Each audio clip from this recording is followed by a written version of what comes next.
Okay, we're recording the PA system is on. Okay. I'm going to call the meeting to order for executive session. Just say, call the meeting to order again.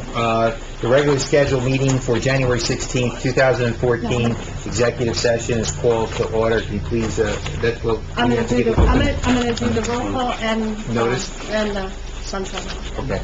Okay, Angela. Have to call him. Right? If you said it would be available.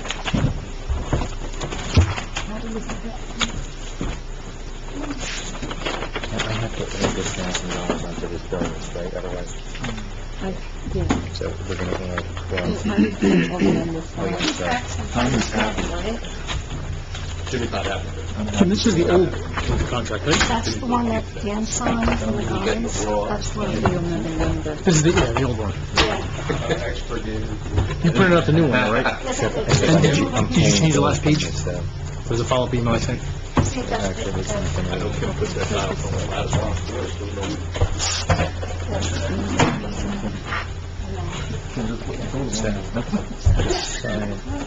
that one, You're testing my limits. and these are all signed, right? These are, Get the number. This is only meeting two. You're just loving it. With you? Yes. Oh, yeah. I can come to dinner. That's yours. So, Tim, wasn't this an easy printout? I know what button to push. It was awesome. well, we got to start all over. see, it's easier this way, right, Kim? It is very awesome. I can't. I'm not going to touch anything when you Can't talk and dial. don't get in trouble. Huh?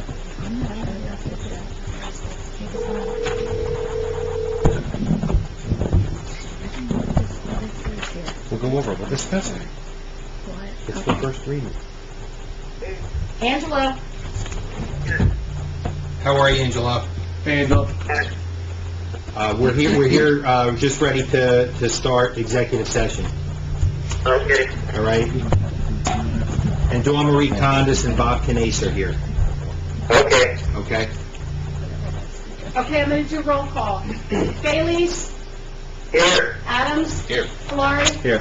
Miliani. Here. Tornillo. Here. Okay, Sunshine Law. Adequate notice of this meeting was given in accordance with the Open Public Meeting Act by mailing the schedule of the Township Committee to the Express Times and North Star Ledger newspaper, posting a copy on the Township Bulletin Board, and filing a copy with the Township Clerk. Now we need a motion to go into executive session and state, executive. I'd like to make a motion to go into executive session to discuss contract negotiations, police and DPW, interlocal services agreement, busing, and farmland preservation parcels, and to discuss the Pizzopolis litigation. Oh, second time. Motion second. Okay. Bailey's, Here. Here. Miliani. Yes. Adams, Yes. Florrie, Yes. Tornillo. Yes. On the record, I want to make sure that it's known that I'm recusing myself from the litigation on the Pizzopolis matter on the record. Yes. So I will be out of executive session for that. Okay. Now, I turn this off? Yes.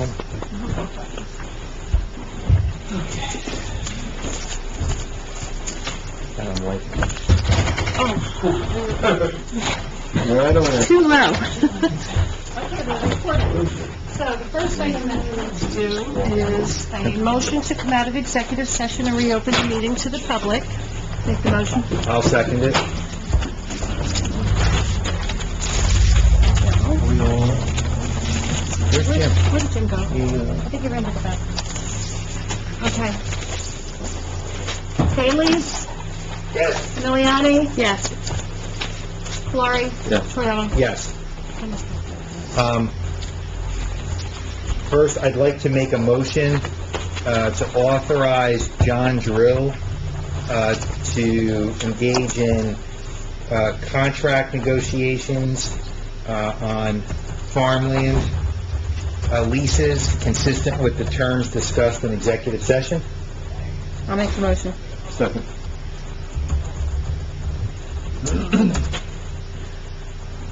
Bayleys? Yes. Miliani? Yes. Polari? Yes. Torriello? Yes. He is doing that in conjunction with Cuneigh's. Yes. That's why I just said consistent with the terms discussed. Okay.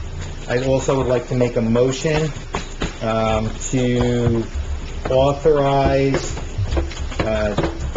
Township Attorney to continue negotiations regarding the DPW contract. Make a motion. Bayleys? Yes. Miliani? Yes. Adams? Yes. Polari? Yes. Torriello? Yes. I'd also like to call for a motion to authorize Township Attorney to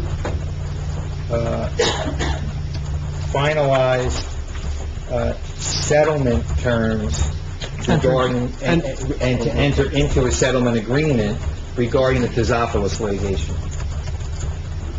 I'll make that motion. I'll second. Consistent with the terms discussed in executive session. I'll make that motion. I'll second. Okay. And Elaine is recused from this. So, Bayleys? Yes. Adams? Yes. Polari? Yes. Torriello? Yes. I don't ask her. And then finally, can I have a motion to authorize myself and Tom Kalari to meet and to discuss with the Board of Education to resolve the busing issue consistent with the terms discussed in executive session. I wasn't here for that, but... Yeah, you weren't here for that. I'll I'll make a abstain. motion. I'll second.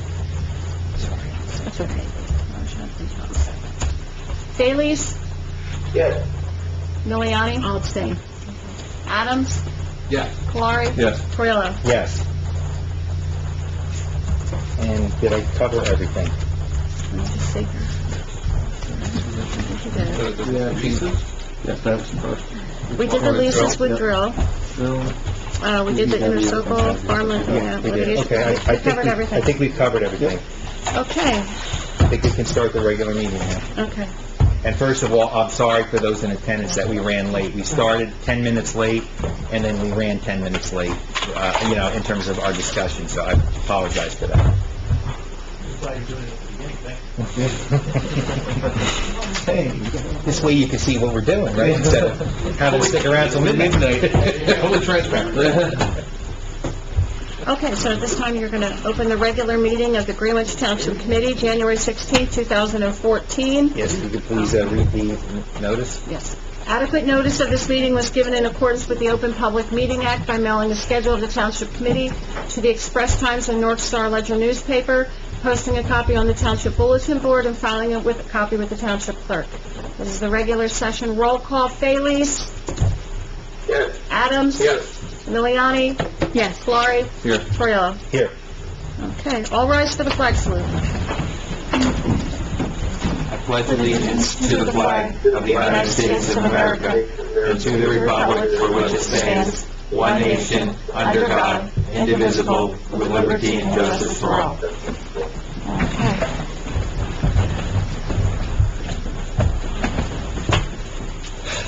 Okay, first, I need a motion to approve the minutes for the December 19th regular and executive. Motion. I'll second it. Okay, now, voting on this will be Torriello, Kalari, and Bayleys. Bayleys? Yes.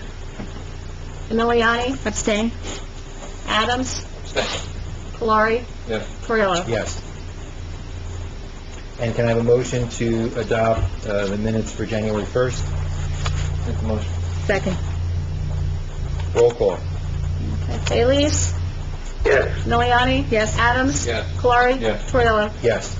And finally, a motion to adopt the minutes for January 2nd, regular and executive. Make a motion. Roll call, please. Bayleys? Yes. Miliani? Yes. Adams? Yes. Kalari? Yes. Torriello? Yes. And now Board of Health Officer report. Our Captain, oh Captain. Captain, oh, Captain, welcome to the first realm of a Board of... I wonder if Well, we can do one or two things. I can give you a, what we'll call a seated pants health officer report off the cuff, which is not a lot to report on. Or if you want something a little more official, we could table this till next month, because there's only one report required per year. Why don't we table it for The 6th. you want to do it for the 6th? Is that okay?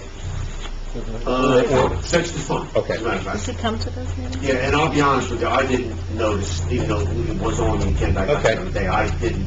Then we should probably table it. Excuse me? Then we should probably table it. Just I'll know make a we're- motion to table. Second. Let's go. Just for the record, Mike will be in attendance with the open space issues that Dawn Marie brought forward on the 6th, Okay, because so it he's an makes sense to integral do part. it. Yes. Okay, perfect. Two versions. Okay, great. Okay, roll call, Baylees, Yes. Miliani? Yes. Adams, Kalari, Yes. Torilla. Yes. Executive and professional services. Agreements have to be signed. Do we need to make a motion for that, authorizing these, or we just have to do it? No, I think we did it on January 1st. I think- Did we did we them call- sign a DPW contract? What about it? Do they have to sign a DPW contract? No, Anyone? because Or wait. we have to wait to see if who called you, Mike? Tim, did we motion, and was I authorized to sign, I was authorized to sign the professional service, all the professional agreements? Yes, Okay. because the resolution at the reorg, awarded everything, and the mayor is authorized to sign Okay. all of the contracts that we approved. Where, do we have them? No, I don't have all the contracts. Okay, I'll have them for the February 6th meeting. all right, so let's carry that to the I mean, I 6th. only have one revised from Bob Canese. All right, so, yeah, I want to make sure that they're signed by the 6th. Okay, So if you can have them all right. in the hard copy, I'll sign them. And at this time, and just before I make a motion of payment of bills and claims, I noticed during this, I guess it was on the 14th, what's today?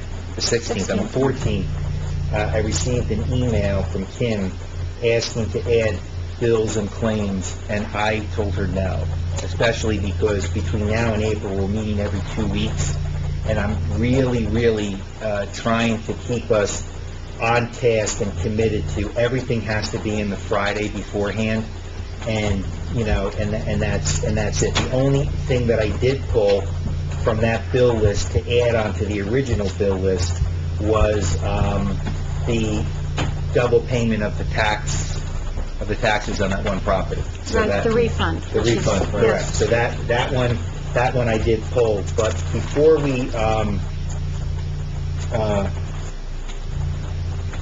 I call for a motion, I wanted to have a question about, I wanted to have a discussion about some of the invoices that I see on here. Who has the actual invoice for the Borgata Hotel and Casino for the league conference for $779.63? Kim, did you review that bill that was submitted before? It has, Who is, there's 3 people listed, okay, who are the 3 people? yourself, Tom, and Jim. Okay, and with respect to Dan not attending, you had originally told me that there was a charge because it was a late cancellation? He was booked at Caesars, Okay, and we had paid Caesars, and then Caesars adjusted the thing, we received a credit. so there was no charge for his late Dan was not cancellation? paid, or Dan was not charged. His room, we did not get charged for. Not a penny? Not a penny. Not a penny. Okay, yeah, I would, because I just want to make sure that, it's consistent with the discussions we had, Right. where he agreed that he would be responsible for it, so I just want to make sure. If you can verify that for me? So, Caesars. I had asked in the past, I'd indicated that I wanted to pay my share for the Borgata, and I still don't know exactly what that amount is, because I haven't gotten Okay, it done. it should be listed on that invoice. Well, I don't have, all I have is It's on the the, bill list. So Yeah, it just says it just said, 779, or got it, 63. okay, so it should be in with one of those purchase orders. There it is. Yeah, I did not, I didn't go. I heard my name. Right. but I- So actually, you know what, that bill should be adjusted, because if your name is not on there, and quite frankly, when we made the reservations... You never made the reservation for contacted Jim. them with your credit card info to... I never went. Right. You never made the reservation. And I tried to pay when I was down there, and they would not let me pay it. They said it was on a master account, and they Yeah, would and I not never accept set my up credit a card. master account. So, That's why I was Right. shocked when we got this bill. so it's 105 for the night, right? So I'm there 2 nights, so I owe 210, is that right? Of this? Right. Okay, so just so I know. So you'll make the payment, and I'll pay you, is that how we're gonna do it? I'll reimburse that one. Okay, all right, so I should just make a check payable to Greenwich Township? Okay. Minus the check you paid for the lunch, Okay, which was how much? 40. 40. So Yes. it's 210 minus 40. Yes. That's what I owe you. I'm not sure what to do with Kim has to get a credit. Yeah. Yes, I'll call there. I'll have a discussion with them. Okay, so I owe 170. So I can either give you cash tonight or a check? You want a check? All right. The only reason is my car got hit by a snowplow, and it's been in a shop for the last month, and that's where my checkbook is. It's in the glove compartment. I left it in there. So we'll figure it out. I don't have to do that tonight. Very trusting man. I forgot it was in there. you know? Greenwich Township stuff. Right, Chief? All right, so then I can leave this on the bill list, we'll pay it in the full amount, and then I'll reimburse you, okay? I see there's a charge for Jeff Howell for installation of a steel door in the amount of $400. We've had this discussion in the past, when work is done around the township, when we have a DPW department that is here on the taxpayer fund, and yet we're going out to have tasks performed that I have to believe our DPW department can do. It's 1, 2, 3, 4, 5, 6, it's 9 screws. No. He had to redo the whole door frame. The way that the steel door, the configuration of the steel door, it wasn't just taking off the hinges and putting a new door in. He had to do the whole door frame, you know, the Yeah, metal frame. that's a very rudimentary task. DPW couldn't do it. They installed all, I know, and the mayor authorized the mayor authorized, last year. That's a last year bill. the mayor authorized, not the township committee. No, I know. Under the statute, the mayor doesn't have the authority to authorize. It's a township committee decision. I'm just saying what was done. I understand. And then with respect to the meal stipends for DPW, I see one in the amount of 45 and one in the amount of 15. Is there, do we have, and I haven't seen the It's in the contract, contract. what, is there a per diem? Is it a- $15, I think, the other one's probably for 3 meals, I'm guessing. DPW does have a meal reimbursement, Yes. is it- $15 a day. Is it $15 a day? so that's what I'm saying, it's probably 3 days for one person. I'm sorry, it's 3 meals for one person on one day. I'm guessing that's Okay. that's what it is, I mean. Well, the only reason I'm saying is because there's 2 here, they're both on the same day, 12/31, there's 2 people, and we only have 3 in our DPW department, so the math doesn't add up. It is $15 after 12 consecutive hours, and they have Okay. to furnish a receipt for each meal covered under the meal allowance to be eligible. Is there a cap? No.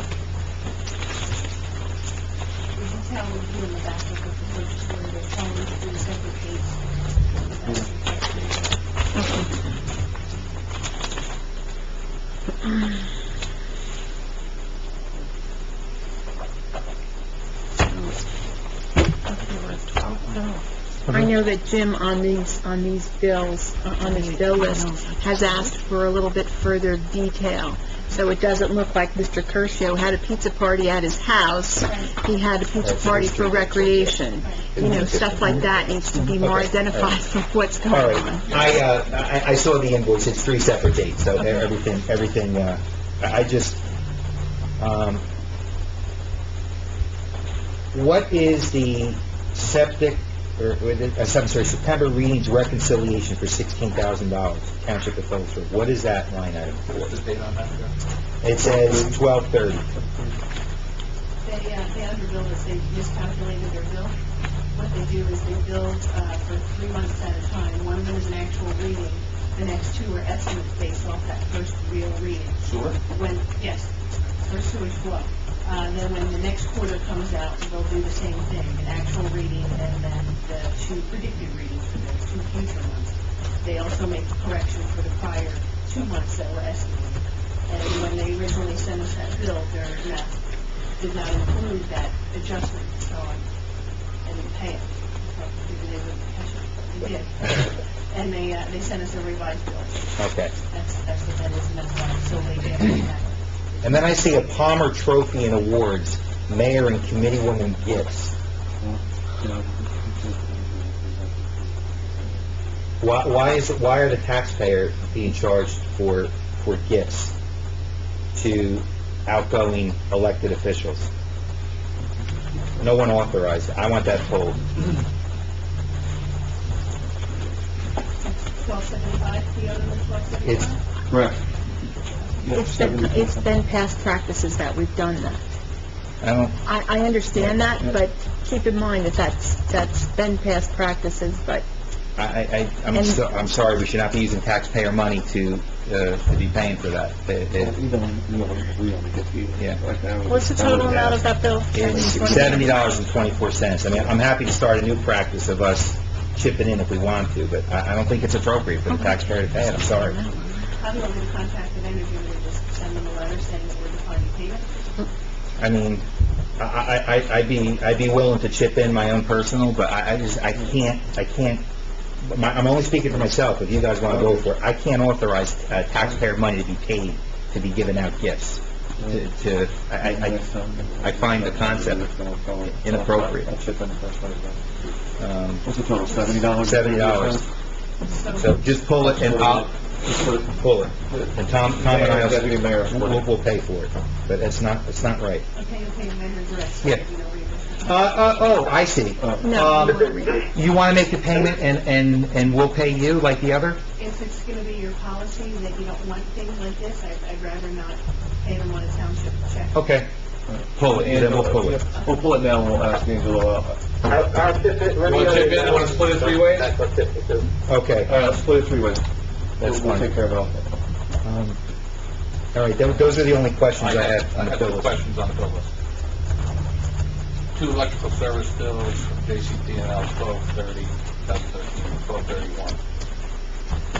3551 and 7279. That's a total of roughly $10,000. What is that for? All the bills, the detail is attached to all the purchase orders. It's up there somewhere. Everything should be attached. Okay, but do you know, I mean... Streetlights, electrical for the municipal building? I know in the past we've had issues with electrical bills, and I just want to make sure that this is customary to our Do you have the electric purchase order producers. there? I just handed it, so I just want to make sure that that's consistent with what we normally pay every month. It is roughly 10 grand in a month. It could even be more than that. The bills come in all throughout the month, so whenever the best closest date to a meeting is, they come in this. Yeah, no, I'm trying to recall it from years ago. Yeah. But as long as it's consistent and it's no other Yeah. government body, I'm happy to talk. Okay, that's all my questions. I just have 27 questions on... Only 27? I have none. Oh, so that's it. So then, All right, so we're going to revise that bill list. The total amount on the bill list was... You know what, Mayor, can we not make the motion yet for the payment of bills? yeah, you want to do And can we something else? jump to that resolution authorizing that, the refund of tax overpayments? Yes, that's And then go actually- back to the bill list? Right. Which will have that amount That was in one it? of my questions on here. It's not on the agenda for the Excuse me? tax, it's not on the agenda for the tax lien redemption. All right, we're going to add it right now. So can I have a motion? Do we have a copy of it in the Right, you sent that out electronically? Yes, oh, Joe, you know, I'm sorry, Mayor, that's not in with what I sent you on Monday, that was the second one. It was the second one. That's right. Yeah. It was That was the walk-on that I said, okay, yeah, so Yeah. can I have a motion to adopt Resolution 2014-29, municipal tax lien redemption in the amount of $1,855.25, to redeem tax sale certificate 11-80064. I'll make a motion. Second. Comment, roll call. Thales? Yes. Miliani? Yes. Adams? Yes. Clark? Yes. Torriello? Yes. Is that what I sent you, the tax lien redemption? I thought it was a refund of tax overpayment. There are, there's two.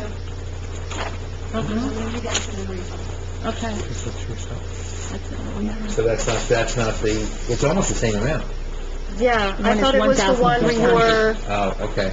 It's $213.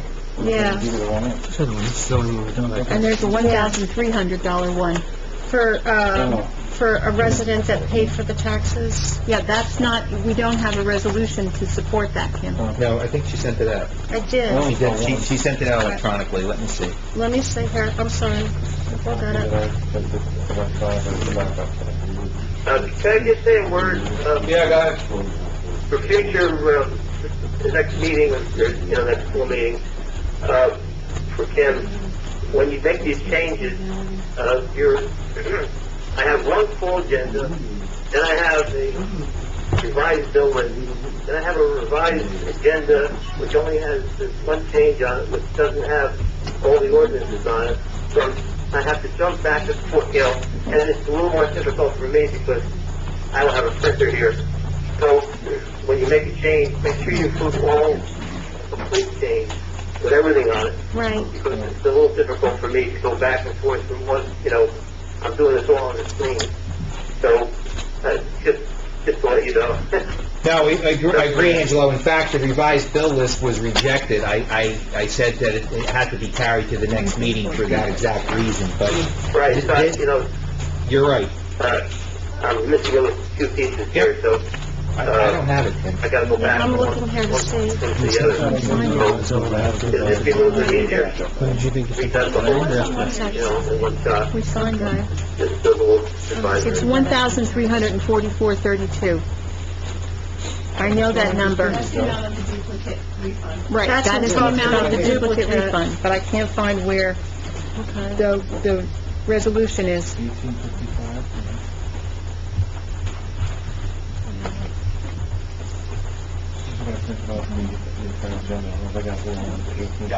Do you have a copy of that, paperwork on the refund? I have a copy Yes, I do. From Sherry? lien redemption. You have the lien Yeah. redemption, but you don't have the refund? Well, I did have the refund, it was on the added bill list, but it was pulled off. So No, we put it on this bill list. It's in our bills here somewhere. Mm-hmm. It's, Yeah, yeah. it probably I'm is gonna- in your bill. No, it is. Send it with the Oh, Sherry. that's the one, they're both of It's the them. one you sent with Joe about the Sherry. That's the one. It's 2014-29, right?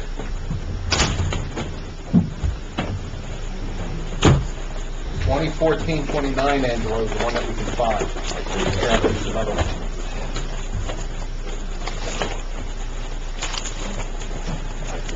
Kim left to go take a look.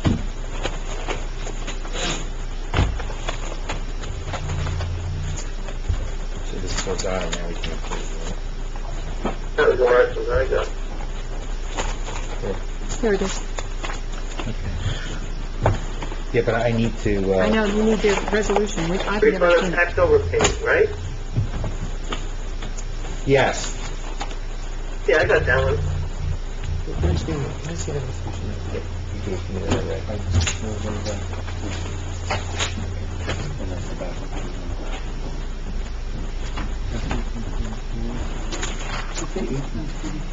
Yeah, they're different. They're different. Right? Okay, on the agenda, it says refund of tax overpayment. It says 29. But what I sent you was the lien redemption. Right. Was, you made a label of 29. This is the actual refund. Okay, so it's gonna be 30. So we'll make this 30. Okay. Okay? Yep. Then we'll have the two of them? Yep. Thank you. So that's a hard copy from Okay, so now I'd like to call for a motion to adopt Resolution 2014-30 for a refund for duplicative payment of fourth quarter taxes for, in the amount of $1,344.32. There's no lot and block on here, and I don't want to read the homeowner's name. I'll make the motion. Comment. Roll call. Bailey's? Yes. Miliani? Yes. Adams? And... Yes. Yeah, there's black. Yes, and the tax collector reviewed that. Polari? Yeah. Twila? Yes. Okay, so then these two amounts Are going to be added will to. be added to the, I think it was 50-some thousand, wasn't it? It's 56,185.01, right? What's the total? I have 56,114.76. Okay, I'll go with yours. 56,114.76? Right. That's with the two, lien redemption and the refund, Right. and that's subtracting out the $70.24 for the trophy. Okay. Thank you. All right, so with that, can I have a bill to approve, A motion? a motion? Wait a minute, wait, we are pulling 779.63 for the Borgata. No. Until it is resolved, because Jim's portion of the bill is billed to us without him being there, and he didn't make that reservation. Pull that bill. Right. You're right. All right, That bill in front of you, how much? I do. It's 779.63. You want to pull the whole thing? Yeah, I think we should. And then, in the interim, Negotiate it, I guess- by the 6th, we can get it done. right, I can still give Okay. you a check. Minus that. Okay. Bottom of the last page, the second page. You're right. Is that why?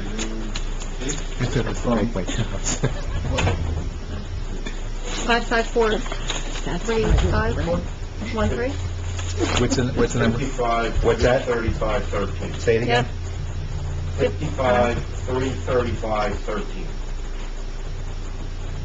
Taking the number, Okay. and just giving you, scratching out the Borgata. Okay, can I have a motion to approve the bill, the payment of bills in the amount of $55,335.13? Make the motion. Comment. Roll call.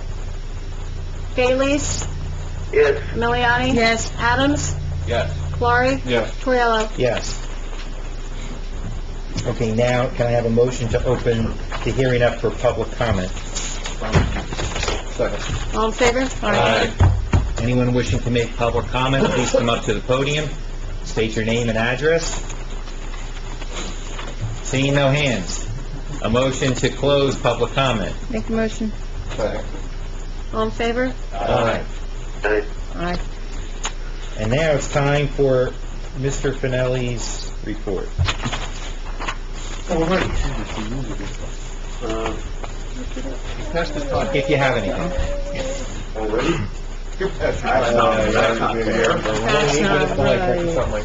It's getting accomplished. All right, I sent my report out the other day, and what I also did, and actually, Tom and Joe don't even know this, but if you recall, last year I tried to shorten the report up, so I just made a reference note to an August report where the information is there.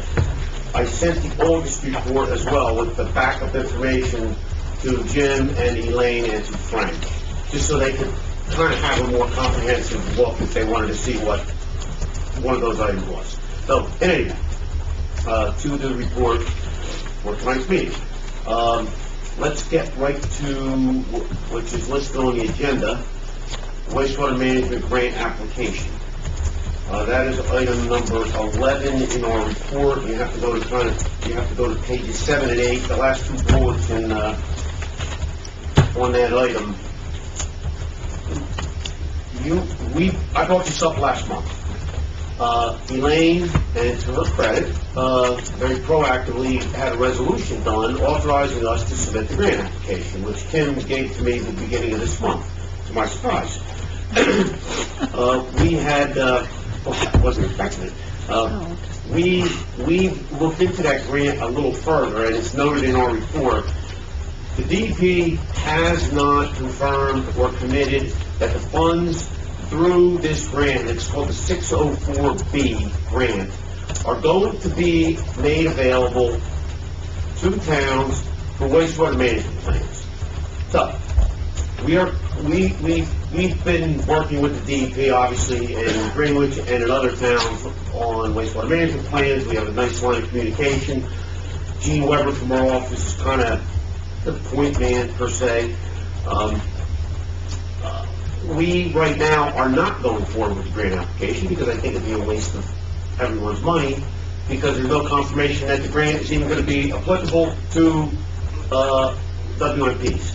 We're continuing to coordinate, and since I'm going to be at the meeting on the 6th, I'll give you an update on the 6th, and we still have time to submit the application if the DEP finally confirms that the monies will be made available to WMPs. So, that's the long and short of that. Actually, the law.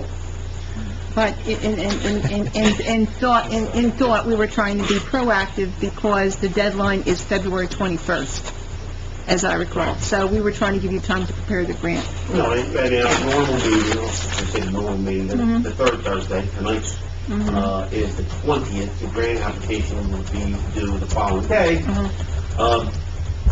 But now with the second meeting and us, I'll let you know on the 6th. Okay. I can't, if I was betting man, I'd say we won't be doing the grant application because it will not be earmarked for WMPs. But I will confirm that on the 6th. All right. I also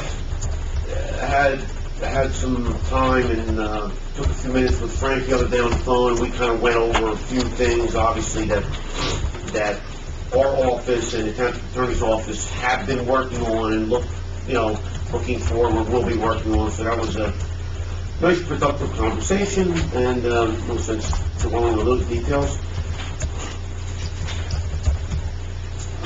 Let's see. A couple other things we're going to talk about. Dumont Road, we're gonna get really moving on Dumont Road, the state aid project within the next couple months, obviously to get it done this year. So just FYI, I will certainly keep you posted on that. Yeah, Mike, I had a question on that. What got us to Dumont Road? Well, okay. Was there an assessment, because I don't have the history here, was there an assessment done that determined that Dumont Road, and what is happening on Dumont Road with all the repairs? All right. Let me answer the second question first because it's easier. The Dumont Road will be a typical reconstruction and resurfacing project and a restripe. I mean, the biggest problem with Dumont right now is the striping. The striping on Dumont is horrible with those left-hand dedicated, turns and so forth. It's borderline dangerous. But that's small things to fix. It will be completely milled, resurfaced, and repaved. And, resurfaced and repaved. The whole road will be redone. Now, only from 519 to 638. Not the quote-unquote the new section here. From Behind those. 519. The first section, if you will. From Greenwich Street to 519. Greenwich Chase section. The Greenwich Chase section, exactly. Okay. So it'll be pretty much a brand new road when we're all done. How long is that road? That road is about, let's see, I'm gonna say 12 years old, about. I was gonna say. Yeah, maybe a little more than that, a few years more than that, maybe. All right, I'm just asking a basic question. Every 12 years do we replace roads? No. Oh, no. But that road has a significant greater amount of traffic and loading that it sees than our normal municipal roads. Loading from the surrounding businesses. Exactly. Home Depot, shop roads and so forth. I mean, even though most of those trucks come off 22 or Greenwich Street, but, no. We'd be looking to replace, improve, resurface our roads every 10, 12 years. We'd be in a world of hurt. I've been here 22 years, I haven't seen anyone fix that. Is there truck traffic there? Is there heavy truck traffic in that area? Is it allowed? Well, local deliveries typically, no, there's not a lot of heavy truck traffic, but there is some. I think that's almost a better question for the police or the DPW, actually. They're out there more than we are. But there's certainly some. Yeah, I think it's just a function of a road that sees a lot more traffic than most of our local roads. You know, Greenwich roads, which are pretty much the subdivision roads with a couple exceptions. And who's out there telling us, hey, these roads need work? Okay, that goes to your first question about how we get to do work. All right. All right. We have, over the course of our tenure as the engineer, every year we fill out the DOT Trust Fund grant applications. And then these aren't for the sidewalk projects, those are separate projects. But as you recall or have seen, we've done Beatty's Road, we've done Willow Grove Road, we've done Stewartsville Road, and there's probably a few other roads we've done over the course of X number of years. There is a formula, if you will, that we don't have it, but that the DOT utilizes to grade applications. And you made a comment a minute ago, Jim, about your road that you live on has never been paved, and most of the subdivision roads, of course, have never been paved. And the reason, and if you ask the obvious follow-up question is, why don't we apply for one of those? The reason is we'd be wasting our time, because that would never grade out in the eyes of the DOT for this trust fund money. It has to be a collector type of roadway. It has to bus traffic, some truck traffic, but more importantly, a road that sees not just local traffic, but other intra-municipal traffic, things of that nature. So, if you think about Greenwich, we don't have a whole lot of roads that are good candidates, because besides the ones I mentioned, Beatty's, Willow Grove, Dumont, Stewartsville, and there's a few more, of course, the rest of them are county and state, which of course are not our responsibility. You know, you got 518, 637, 638, 639, etc. Okay. So we don't have a whole lot of really good candidates to make these applications for, and it's a nice chunk of change that we get should we be successful. So, in talking to John Howe, John and I typically go through this and kind of say, look at the roads a little bit and say, what do you think, John? Where do we really need to dump some money, or where would be the best grant application? And Dumont kind of came to the top of the list. And that's you know, nothing more scientific than that, really. Okay. He's a good candidate, and it was kind of a consensus between John and I as far as it made sense. It was a likely successful applicant. So, good? That's good. Yeah, there's few roads we can get grants for. No, there's a few, but no, there's not a lot, because we have so many county roads in our town. Yeah. And the subdivision roads aren't going to qualify. Okay. Okay, thank you. Certainly.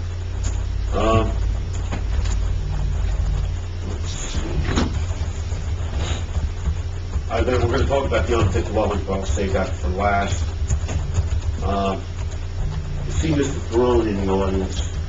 The digital sign is I have it in my report, but that's just... Table it. Okay. Just keep it in the report for purposes of continuity, and just leave it at that. Okay, fine. Okay, the OU2 project, we'll have the groundwater project. We talked last month, if you recall, about the staging areas that the EPA wanted us to suggest to them, and I brought the map, which is there. We don't have to get it out again. You asked a number of questions. We gave those questions to them. That was volume of traffic, how many trucks, what, those kinds of things. We haven't got the answers yet. They have not responded to us. So I think we'll just carry this another month, and hopefully we'll have answers for next month, and then maybe we can make a decision on what property we would look to offer to them to use as a staging area. We also, if you recall, sent a revised letter to them regarding our estimated fees, which are the fees that the EPA will be reimbursing the township for payments primarily to our office during our work on this project over the next few years. We sent that to them, we haven't gotten any response. So the ball's in their court on a couple matters at this point. And the other items speak for themselves, and so forth. Okay. Unfit dwellings. This will be pretty simple as well.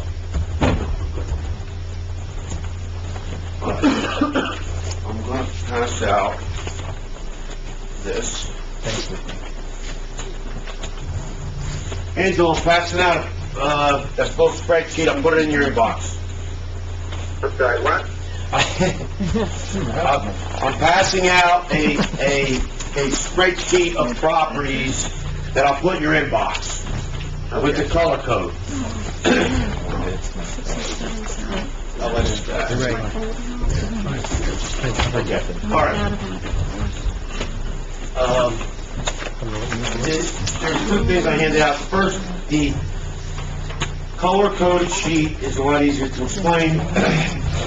That was a list of all the properties that were suggested for us to look at by various entities on the Township Committee and a lot from Joe Mexi, the fire chief. Okay. We went out and did a quick review of these properties. Nothing like what we've done on 180 Washington, which we'll get to in a second. The color codes are green, and the explanations kind of speak for themselves. Green it's fine, it's not worthy of any investigation. Red it's a problem, and it clearly should require additional reporting and investigation.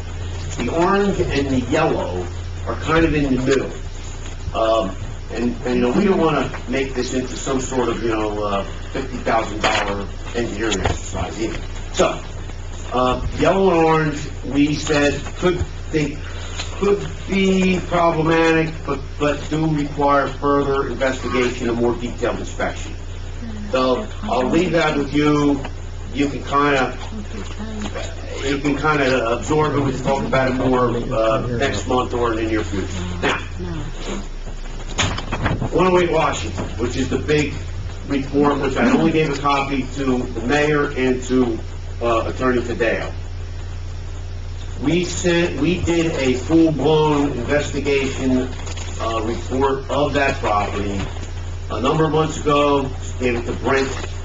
Brent reviewed it and requested that we, some suggestions, recommendations, additions, edits, et cetera, which is part of that, which is included in that report. So that report is now, we think, ready to basically hand off to the Township Council for him to pursue the next steps. So that's 108 Washington, which is a whole other, that's the problem property, if you want to call it that. So, so I guess at this point, should we, do we need to make a motion to authorize the township attorney to, I guess, proceed in accordance with the findings of the report? I don't know how to... Well, let me ask you this, and maybe this is a question for Frank, too. You really made all the necessary motions previously. It's just that obviously Frank is there now and it's not Frank. But you've authorized the engineer and the attorney to proceed. So, I mean, I think that still applies. He just moves forward after he gets to soak up the report a little bit. He's getting hit with it, obviously from, I read the prior report. I did. Twice as long. I read the prior That's got a lot report. more pictures. Yeah, I would agree with you. It's been authorized almost ad nauseam at this point, so I agree with you. So, I don't, in my personal opinion, I don't think you need any more action or authorization, to be honest. What's 310? I'm trying to get my hand around that. I can't visualize that, Mike. Well, I'll be honest with you, I didn't do these inspections, and I didn't even coordinate with Joe on the list. Dawson from our office, who actually led the, That's all the way work. down. What? That's all the way down. No, I'm trying to think it's probably right up here at the top of the hill, at that white farmhouse with the building on the side. Oh, yeah, this is 321, yeah. Yeah. I think it's the farmhouse before the cemetery. Well, it's partially collapsed, it's probably a But it's a danger anyway. I farmhouse. think it'd be pretty, It's is it a historical? burnt or- down barn. It's not historical, is it? Oh, it does say auxiliary. Auxiliary building. Yeah, it's the barn off to the side of the Yeah. house. Can we, Get in touch with the property owner. yes, so We we'll have handle a- that the same way. So Because we'll we just have an have Frank, ordinance we'll have under property Frank, maintenance. that one we probably need a motion for, since it's in red. I'd like to make a Oh, motion yeah, okay. to authorize the township attorney to proceed with respect to 310 Greenwich Street, consistent with the recommendations of our engineer. Yeah. Make a motion. Second motion. Comment, roll call. Haley's? Miliani? Yes. Adams? Yes. Barry? Yes. Cordero? Yes. Let me just add one final comment. Frank, were you made aware of the property on Route 519? And I don't even, it's not on this list with the pool? Yeah. No. Okay. That's why I'm bringing it up, 'cause it's not on the list. There's a property on Route 519, Kim, do you remember the address? Barna, I'm not sure. Okay, it's not here. That's what we had to amend the ordinance, right? We took action last year to proceed with, authorization for the DPW to go out and clean up the collapsed pool. It's an above-ground pool, but it harbors vermin, it's a mosquito problem, it's dangerous, there's spikes sticking up all over the place, bad. That hasn't been done yet. I'm not sure where it went to, but that's something else on the same vein that's out there. What? Oh, yeah, I figured it was. Because I think we had I don't know what we had to do, so what you have to do. Well, it went before the committee, there was a discussion about it, and then just... Yeah, we even took the steps, we had to amend the ordinance in order to... That's why I'm bringing it up, because it's not, so it doesn't fall through the cracks, because it was discussed and authorized last year. I recall, I think it was a matter of being able to go onto the property and remove... Kim, some can of you the please property speak with John tomorrow and get a due date of when they will address it, and then circulate to the entire township committee and copy Mr. Finelli? Obviously, nobody responded to the email, just in terms of the date indicated for completion, so we can follow up. Okay. Thank you. I just passed it the other day. Okay, thank you. Anything else? No, that's it. Thank you very much. You're welcome. Does Frank need to do anything about 519? No. Lorraine, do you have anything for us? Okay. I will call and say my 10-minute allotment. I just wanted to let you all know the current fund is closed. We had an operationally positive year, meaning that we built surplus. My records are with the auditor, so I don't have the exact number, but we may have built an additional $400,000 in surplus in 2013. Of course, that's subject to auditor review and adjustment. As soon as all the other 7 funds I have left now are closed, I'll have year-end reports for all of you. Also closed are the Open Space Trust and General Capital. The detailed reporting will go to the auditor every fund that's closed, so that we stay on our deadline for the statutory AFS appropriation. temporary tax collector has been working very diligently trying to clean up 2013. She's done several corrections for liens, for municipal liens, for disallowed deductions, and a variety of other items. Together, the collector and the collections clerk are working to come up with a set of easier to follow and more efficient procedures and record keeping that hopefully will meet with your approval. There's a lot of technical work to be done, but as soon as the collector is caught up, she's only been there 3 actual days, she'll be able to process all the additional requests a lot more promptly. As soon as I get the reporting from her, I'll be able to provide you with the year-end tax receivables balances. As soon as the funds are closed for 2013 and 2014 temporary budget will be input. It's been rolled over, so 2014 is accessible, but there's no budget in here yet. So I was unable to provide the actual balance. It's the same balance that the introduced temporary budget, nothing is extended. Just wanted you to keep in mind that the 2011 audit report was received on October 19th, 2012, and the 2012 audit report was received October 24th, 2013. So having funds closing already is a really big deal. This is going to be the first year, I've only been here 2 years, but this will be the first year that things will actually be closed on time and that we can anticipate meeting the statutory deadlines. When was 2011 referred to? 2011 was received October 19th. So for both years, they were in mid to late October. So as soon as the funds are closed, we'll be on track. The auditor can start the actual audit in February or whenever his scheduling will allow for it. At the strong urging of Committeeman Adams, all stops have been pulled so that all the funds will be closed. Unfortunately, that means that all my other work and inquiries have been set aside, so I really, really appreciate your patience in my elongated response times for additional requests. Committeeman Adams and I have reviewed a couple of policies and procedures. As soon as the year-end is closed, I'm sure we'll take a look at every step of functionality in the finance office for ways to improve and tweak, make things a lot more efficient. Year-to-date tax postings have been $206,423.05. Sewer posted year-to-date is $18,557.80. And the animal trust receipts posted year-to-date is $196.80.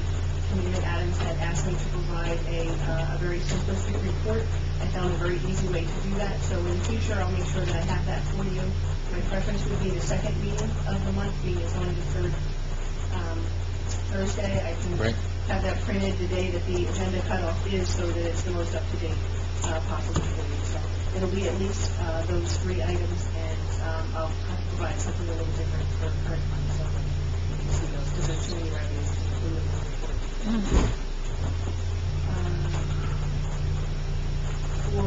For sewer, I'll be able to provide all the 2013 information. I just have to leave maybe 2 days worth of left on that, and that'll be closed. So I'll be able to give you all the final year-end results for total bill, total collected, collection ratio, and all that. And I'll make sure that I review that with Peter Liliani to make sure the presentation meets with her. Very briefly today, I spoke with Edmunds, which is our finance, tax, and utility software company. They have a really thorough informational video for training for requisition inputting. I'm not familiar with that at all, so I'm going to watch that video as soon as the year is closed. They could run it on a loop for us so that anyone can just come in and take a couple of minutes to learn that process. After the year end is closed, I'm going to review all of our user settings to make sure that everyone is set up with appropriate allowances in the system to make sure that they view and just their information, that they only have contact their information, and that some people will be just a view only, so that anyone, members of the governing body, can come in and look through anything, but you wouldn't be able to actually make any changes or modifications. I did receive on Tuesday of this week final approval for treatment of an outstanding payroll-related issue regarding a former employee. I just received that on Tuesday in an email, so I'm going to save that written statement and process it on the next payroll. That will be pay date January 31st, for a pay period ending 1/25. So that will be resolved. Should I send that out certified now? Yes.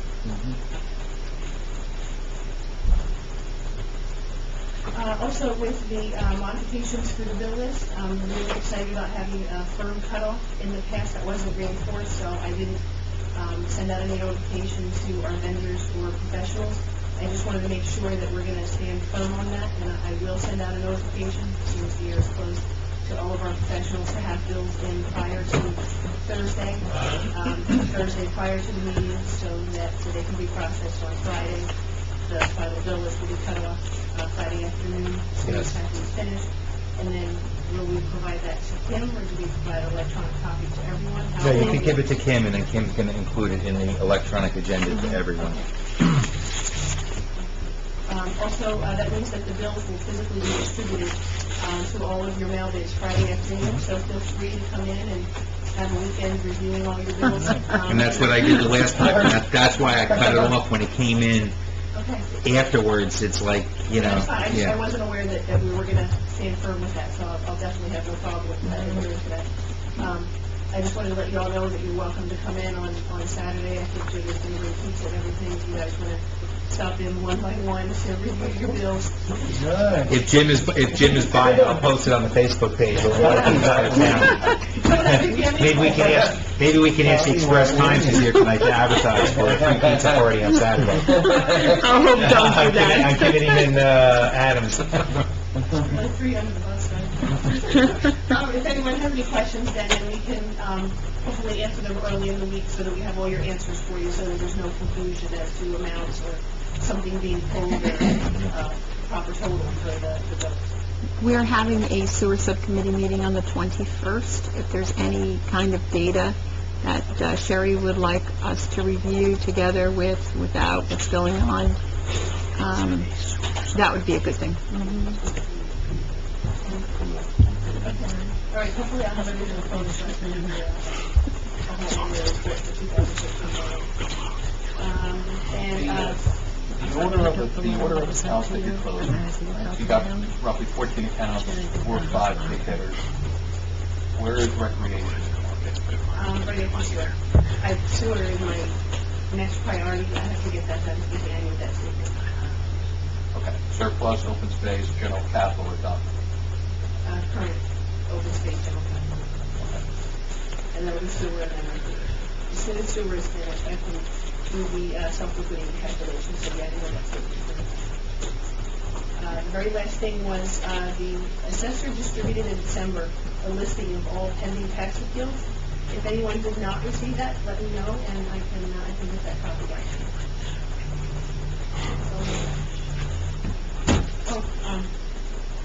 I did a calculation for, I saw it. for diesel. Yeah. Fuel. It's $200 and some dollars, right? Yeah, do you want to break out now? or- No, that's fine. I have a general, oh, I see, just for the difference. I imagine if the total bill was 200 and something, it's, go ahead, you can tell me. Okay, the actual amount that was paid was $244.80. Right. The amount that we would have paid, we would have gotten the same number of gallons, the rate would have been 2.9948, so it would have cost us $198. Okay. That was resulting in an excess cost of $46.60. Okay, thank you very much. You're welcome. I'm going to ask you the same question I asked you on the stairway, which was, understanding the position that we're in, what additional resources or assistance do you need at this period of time to get us through the closing of these accounts? Just for the reason. It was really nothing anyone else could. It's all you. I don't know what the flexibility is in the shared service that we have, with more hours here. Yeah. I think she's in tears, for the record. Oh, please. Don't say that, she'll start crying. The prior year it was a little easier because I give on my Saturdays to Yeah. to Greenwich. And I don't have my Saturdays to give anymore. Yeah, I don't know what I don't know if Alpha is moving as aggressively as we are. And, you know, I'm maybe not as that's, far behind, it started off in a lot easier shape, so. yeah. So, Joe, I don't know what you're who shared services? Joe? Me and Joe. Yeah, so I don't know what could be done, but I think there's an ask here in terms of, So you're asking Alpha to give up some of their time for her to come here? Yeah. I don't know, Joe, what do you want? I'm gonna ask. Look, I could certainly ask, you know, I suspect that but you know what, if you don't ask, you don't get, so we can Really ask. ask the question. That's fair. Because you know, there might be one day when they move out. Yeah. Yeah, and I think it's fair to say we're in a crunch.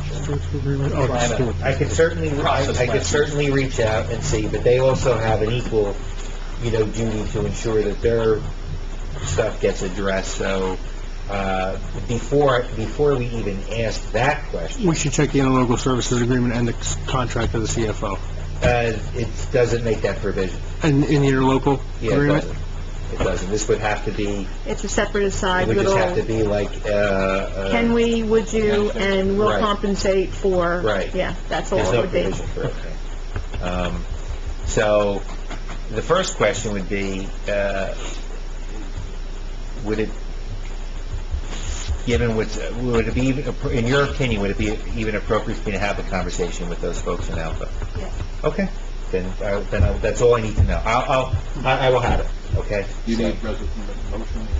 Sure, if you want to authorize me, but, yeah, I think it's already the assignment. our It's shared part of our, service it's part of our agreement, so. All right, anything else? Thank you very much. Thank you. All right, now I'm going to turn it over to our Budget Finance Committee, for you guys to discuss. I don't know who's going first, Jim is going first. okay? I got a couple of things, so at first I have three things, and then my report, and then I'll stop. Hopefully that can fit within my 4-hour duration. The three things are, one is the motion to introduce the 2014-01 ordinance. Then my second thing is the temporary agency motion there, and another motion, and Joe, this was going back for the emergency expenditure authorization for flood prevention. I know I'm blindsided. I know, thank you. Just hit me on the way in. Something I was going to bring up during my... I forgot that, thank you. All right, so we'll get all that covered. So it is, did you have a question, Angela? What is this ordinance? Yeah, so I'm looking over here at Frank. I can make a motion to introduce by title only 2014-01, and I'll read that title into the record. An ordinance establishing procedures for officials and authorized employees for the purchasing of goods and services and for approval of payments and claims. But before, did you make a motion? I made that motion. All right, I'll second it. I'll second it. Now we're in the comment period. Oh, yeah, there's a large discussion. Yeah, I just... I don't know if I said that originally, but I'm intending that there's... Yeah, I just wanted you, or someone to at least, for those in the audience and those who may be watching this online at some point in time, just to give a brief historical basis as to what led to this, so that they understand what this is and what the objectives are. Because you read it by title, but I just want folks to understand what it is that we're talking about. So the overview is basically, we do not have an effective purchasing and bill pay policy in the township. And our utilization of the system that we implemented, I think back in 2009, is not as efficient as it could be. And the use of overrides are put in place, eliminating the encumbrance system. So, as a township, what we do is we set up budgets, and those budgets can't be exceeded. We've got a balanced budget moving forward, if everybody's happy, we keep taxes low. What's been happening is, those, through the security in our systems, those overrides have been allowed to occur basically rendering your budget process useless. You really have no financial control of where your money is going or how much is going. Right? It leads you to you have lack of confidence in your financial controls in your systems. So this policy is going to address those issues, and I'm going to ensure that it's going to address those issues to a very specific point, specific level, so that not only this administration, but future ones will have guidance, number one, to go back to this ordinance and see where the checks and balances are coming. In essence, we're going to reestablish the encumbrance system and hold everyone's feet to the fire to ensure that our spend is within our budget limits for the year.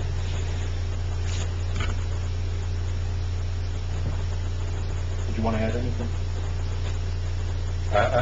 Yes. I'm reading through this now, and I don't know that this addresses my concern, and maybe it does, and I don't understand it. But the problem that I've always had, and I'm going to use this trophy as an example, that this gavel and this clock, this invoice right here. There was a presentation in December.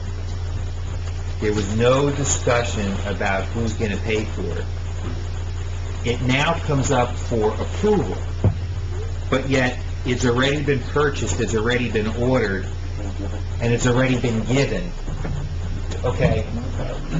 Our process right now is, it's a fraud, because us up here discussing bills and signing them are completely irrelevant, because the train's left the station. I don't have any meaningful participation to say yes or no. And as I'm reading this, I want to ensure that the process is, when we get this green slip, it ain't ordered yet, so that we get to say yes or no. Otherwise, we're just rubber stamping. We're putting the cart before the horse. If somebody can order, and somebody can purchase, and there's an obligation to pay, I don't even want to see the bill, because my participation is rendered moot. I don't understand. This should be like a waiter saying, "How may I help you?" We should be taking an order. Once the signatures are here, then it should be done and purchased. If we're doing it backwards, I can tell you for myself, I don't even need to review the bills, because we've already incurred an obligation to pay. We've gotten a service, we've ordered it, there's a common law contract, okay, through performance. It renders everything moot. What am I missing? You're describing the previous process. But You're describing, well, what you're describing is the trust you have in the people who represent each of the departments to do the right things. And I'm not saying that they're not trustworthy. What I am saying is, let's not even waste our time and sign off on it if we don't get to say yes or no. Don't present something that's already been purchased. I don't want to participate in what I believe to be a sham. If it's already purchased, what are you asking for my signature for? You should approve the initial requisition Right. before it gets to that. Right, and it's not happening. It's just not happening. But when I read this It ordinance, still makes this applicable. I don't see You're correct. that we've addressed, It is. then And that's the purpose of, that's why it's like title only and it's a draft. I see. So we got to tweet, I see, Correct me if I'm okay. wrong. No, as long as there can be revisions made to it. Yeah. If they're substantial, then you have to do another first reading. But if it's tweaking, and that's why, that's the purpose of having the discussion. What I would like to see, in my mind, is someone needs something. We have the chief of police here. Let's use him as an example. He needs, I don't know, he needs tires on a car, okay? He goes out and gets whatever the price quote is, however it's done. Because he's responsible for the department, he's going to sign here where he's the department head saying, this is needed. But this is, I was just saying it should be. I'm not talking about how it is. No, I'm now talking about nirvana, perfection, okay? He says, I need it, so he signs it. The vendor signs it by authorizing that this is a valid bill, this is what's going to be provided, this is the price, and an invoice is attached. Now Lorraine gets it, and as the CFO, she looks and says, we have the funds, she signs it, and she encumbers it. She now makes sure that the money is there so we don't bounce the check. Now it comes to us, and we look at it, and we say, is it appropriate? Well, we just ordered tires on a car last month. Chief, what say you, why is it? He's going to say, that's for a different car, that's for, we have a okay, fine. Now we sign it. Now it goes back, and now a purchase is made. Now we have a meaningful participation. The money is encumbered in Edmund's system. Everybody's had a chance to dialogue, and it's not after the fact. That's the type of process I want to say. What's the problem with that? All I'm saying is, how the system is with Edmunds is, the department that wants to order something, they are the first person, they are the requester of the requisition. Okay. Second step in the Edmunds system is the CFO. She verifies the funds that they're in that account. The third step in that is approval from me. And then if it's something that's a day-to-day expense, tires or something like that, I would give approval. If it's something to get something big for the department or whatever, I would contact the liaison for that department from the committee to discuss that with them and get their approval if it's something that, they think that they can have. And at that point, after I give third approval, a purchase order is generated from the CFO. And then they go out and get the item. You want to have approval prior to them going and getting that? You need to be, Well, in concept, yes. Okay. But you raised the point in terms of maybe there's a certain level or a certain item that maybe we don't have to do that for. I don't know. I mean, I'm thinking, maybe what I've described might be too burdensome, that things can't get done on a day-to-day, and you need to separate it, whether we do it by dollar amount. Okay, I get that. But I just think what we've had here in Greenwich Township is literally been the Wild West. There's just been Well, I can tell you that Jim has discovered that the requisition process does not exist. The purchasing order process is what's considered requisition. The actual requisition process is not there. And that's what Jim intends to reestablish and put back in. He says it's there, but it has not been used appropriately. Right, like step one. Yes. Remember, And what I Elaine, when think you were is- here, and we did this? what I believe is going to assist, is an ordinance.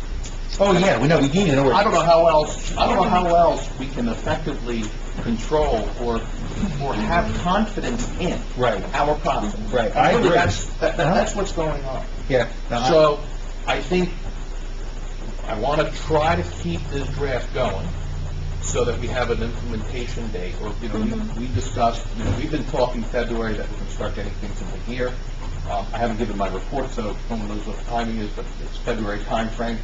We also have another pressure of recreation and how to bring them into a process so that the township, while holding their funds, separate from taxpayer funds, completely separate from taxpayer funds, but we're almost a service where we are processing all of their invoices and payments efficiently and timely so that they can get the discounts that they deserve. Okay? So it has to be multifaceted. This draft ordinance that I got from, I think Frank, I don't know who said that, speaks to purchase order. We need to change that to purchase requisition. So would this really shouldn't be the first reading of this ordinance. If we've got to keep tweaking this and going back and forth, we really shouldn't be introducing this ordinance until we're somewhat closer to an actual process that we need, because it's a waste of time and I money. agree, except we had a motion and a second, Second, and I okay. brought it to a second just so we can have a Yes, conversation on the exactly. Roberts rule. Exactly. But I think what we should do, no, we have to, I think we would have to vote no, No. and then we can just continue the discussion, and then... Yeah, I want to continue the discussion because there are some aspects here with regard to recreation, and I want to run you through a process. I don't want to take too much time. I want to get it to you high level. We discuss it, and if we need to take it offline, we need to set a time limit, because we could go all night. Yeah, I know. We were 2 hours late. I know, I think we should take it offline. My recommendation would be we vote no on this, because the motion is to adopt it as is right now. You take it offline, but I do think that in the new ordinance, it should take into consideration the concept of a purchase, requisition, Yeah. and the concept of us authorizing certain payments before it's made, but I do recognize, and maybe work with Lorraine and Ken on maybe some compromise where we hit a dollar amount, where you don't have to, in other words, we don't want to stop certain things. We also have to put, separate and apart from this, I want to raise tonight, and it's not an agenda item, it's going to be added on, and it was something I discussed with Frank offline, with the emergency with the tree. We have committees, we have, and liaisons to environmental, and Absolutely. we don't have an emergency committee. And we should, as a township, designate what it's going to look like for an emergency committee, and give us the authority to address those things, that we know has, sometimes, whether it was Sandy, it was the flooding of the home, decisions have to be made without, because you can't Yeah. advertise, you can't, because it's right there. But I think we can address tonight conceptually, to maybe authorize, maybe me as the mayor and Tom as deputy mayor or something, that in an emergency situation, when it's the health, safety and welfare of the public, only in an emergency situation, whether it's a local emergency or the governor declares a state of emergency, in those situations, we're authorized to act on behalf of the township committee.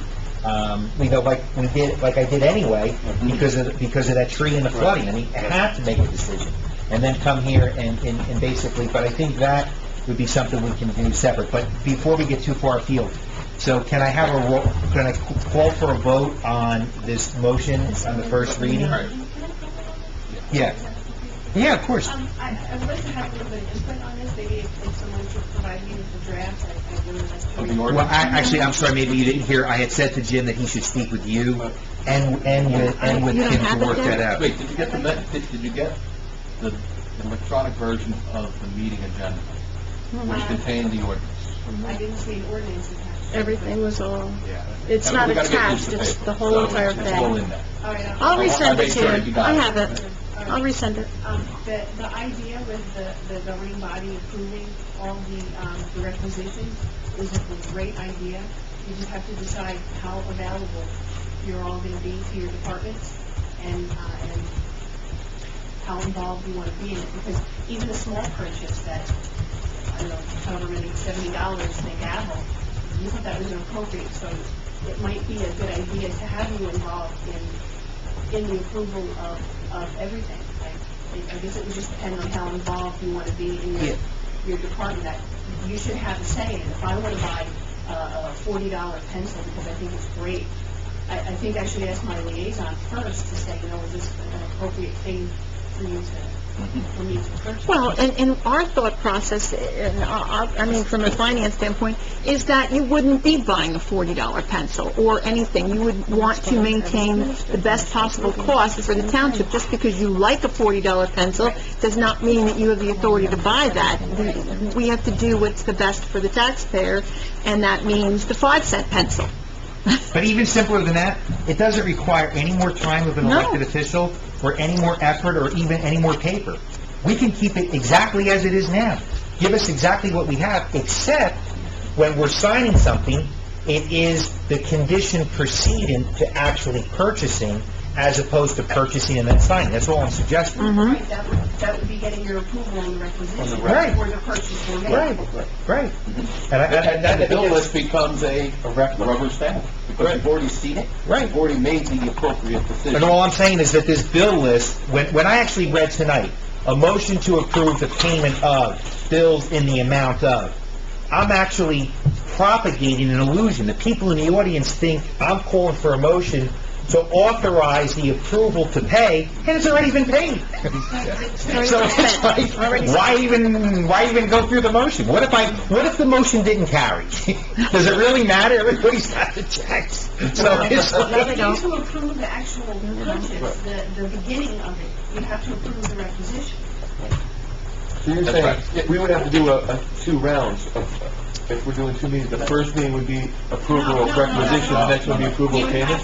You would have to check in the admin system to see if you have any requisitions pending, or your department head would have to reach out and say, hey, Tom, I have something I want to get that's pending requisition, and you would stop the municipal billing, you would set your approval or your not approval, and then it would come. But let's be clear, these checks have not been sent out. No. They have been purchased, but the No, checks there are have no not. checks yet. okay, but they've been purchased, so... But that's the reason why this process exists. It launches a check pay. They can't get on the bill list Yeah. for approval of payment until the merchandise has been received and the department head says, yes, it's here, Yes. it's fully functioning. Unless it's a request for reimbursement or expense, like that.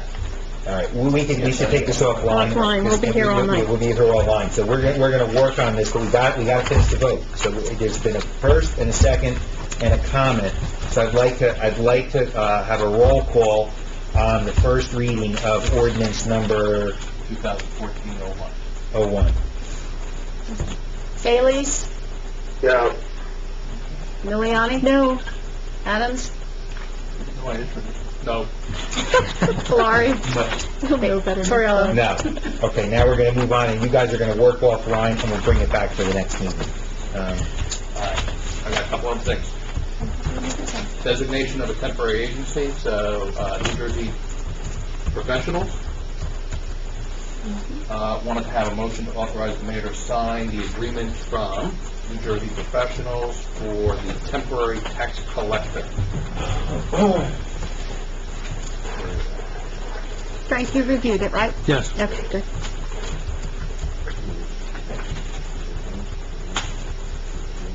This is for Teresa Gola. She's our new tax collector. She's here 8 hours per week.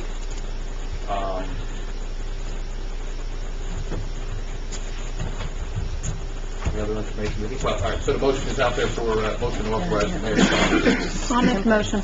Second. Comment. Roll call. Bailey's? Yes. Miliani? Yes. Adams? Yes. Valari? Yes. Torello? Yes. Okay. Last actionable item.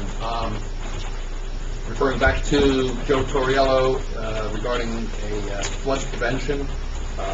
He alerted us that there was a condition, an emergency situation down on South Main, where a 4-foot diameter tree lodged itself under a bridge, creating a flood for one of the residents.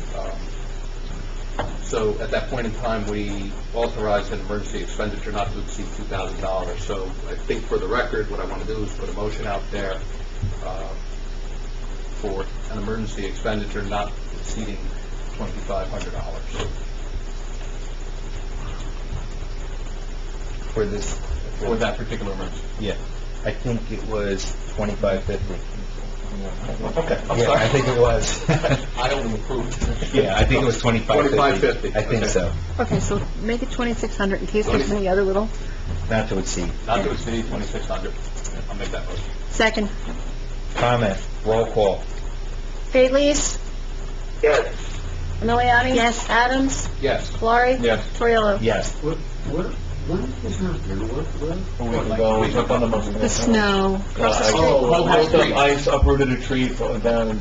And Oh, just for the record, before we did this, Right. before we did this expenditure, we worked with the county to try and get the county involved, and the county would not get involved. I mean, I called freeholders, we had I tried first to basically have county funds expended, but they would not do it, because it did not block a county roadway, even though the tree was next to the county road. I guess it depends what direction it falls. So, since a tree fell in the woods, it was our responsibility. Nobody was there, they didn't make it. Yeah, so, And it was frozen.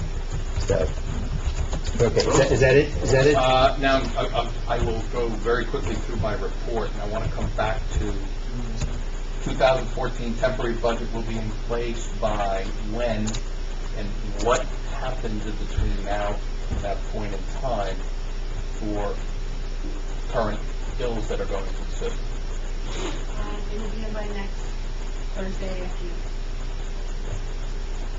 Based on a calculation that you gave us in, Based on how long each one is taking me to close.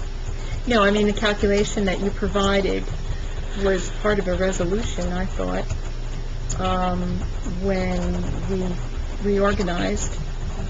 Okay. Yeah, we have the No, just let us know what the total numbers are. I think there was a formula you used. I don't remember what the... 26.25. Right. Yeah, the temporary budget for the sewer utilities, $142,900. And for current funds, it's 26.25% of last year's budget. Okay, so 1/4 of last year's budget. So 4 million, it's $1 million, it's $1 million. 4.8 million, I think it was, or something like that.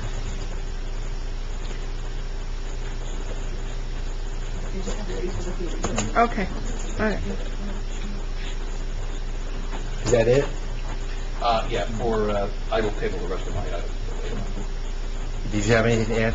I just basically have my responsibilities in the Finance Committee is reviewing the needs of each one of the boards that we actually work with and the established procedures that we have. And we found a couple of things where we have to update some definitions regarding open space and planning board things. And so when it's my turn outside of that right now to date, I'm sure my thoughts will, as we go further, there will be additional things that I will be bringing to the table, but it's going to take, it's a lot of work. Not that Jim's isn't a lot of work, his is more process. Mine is more, how do we adapt to our current situation and how can we save for the future to actually do these roads or do the things that we need to do.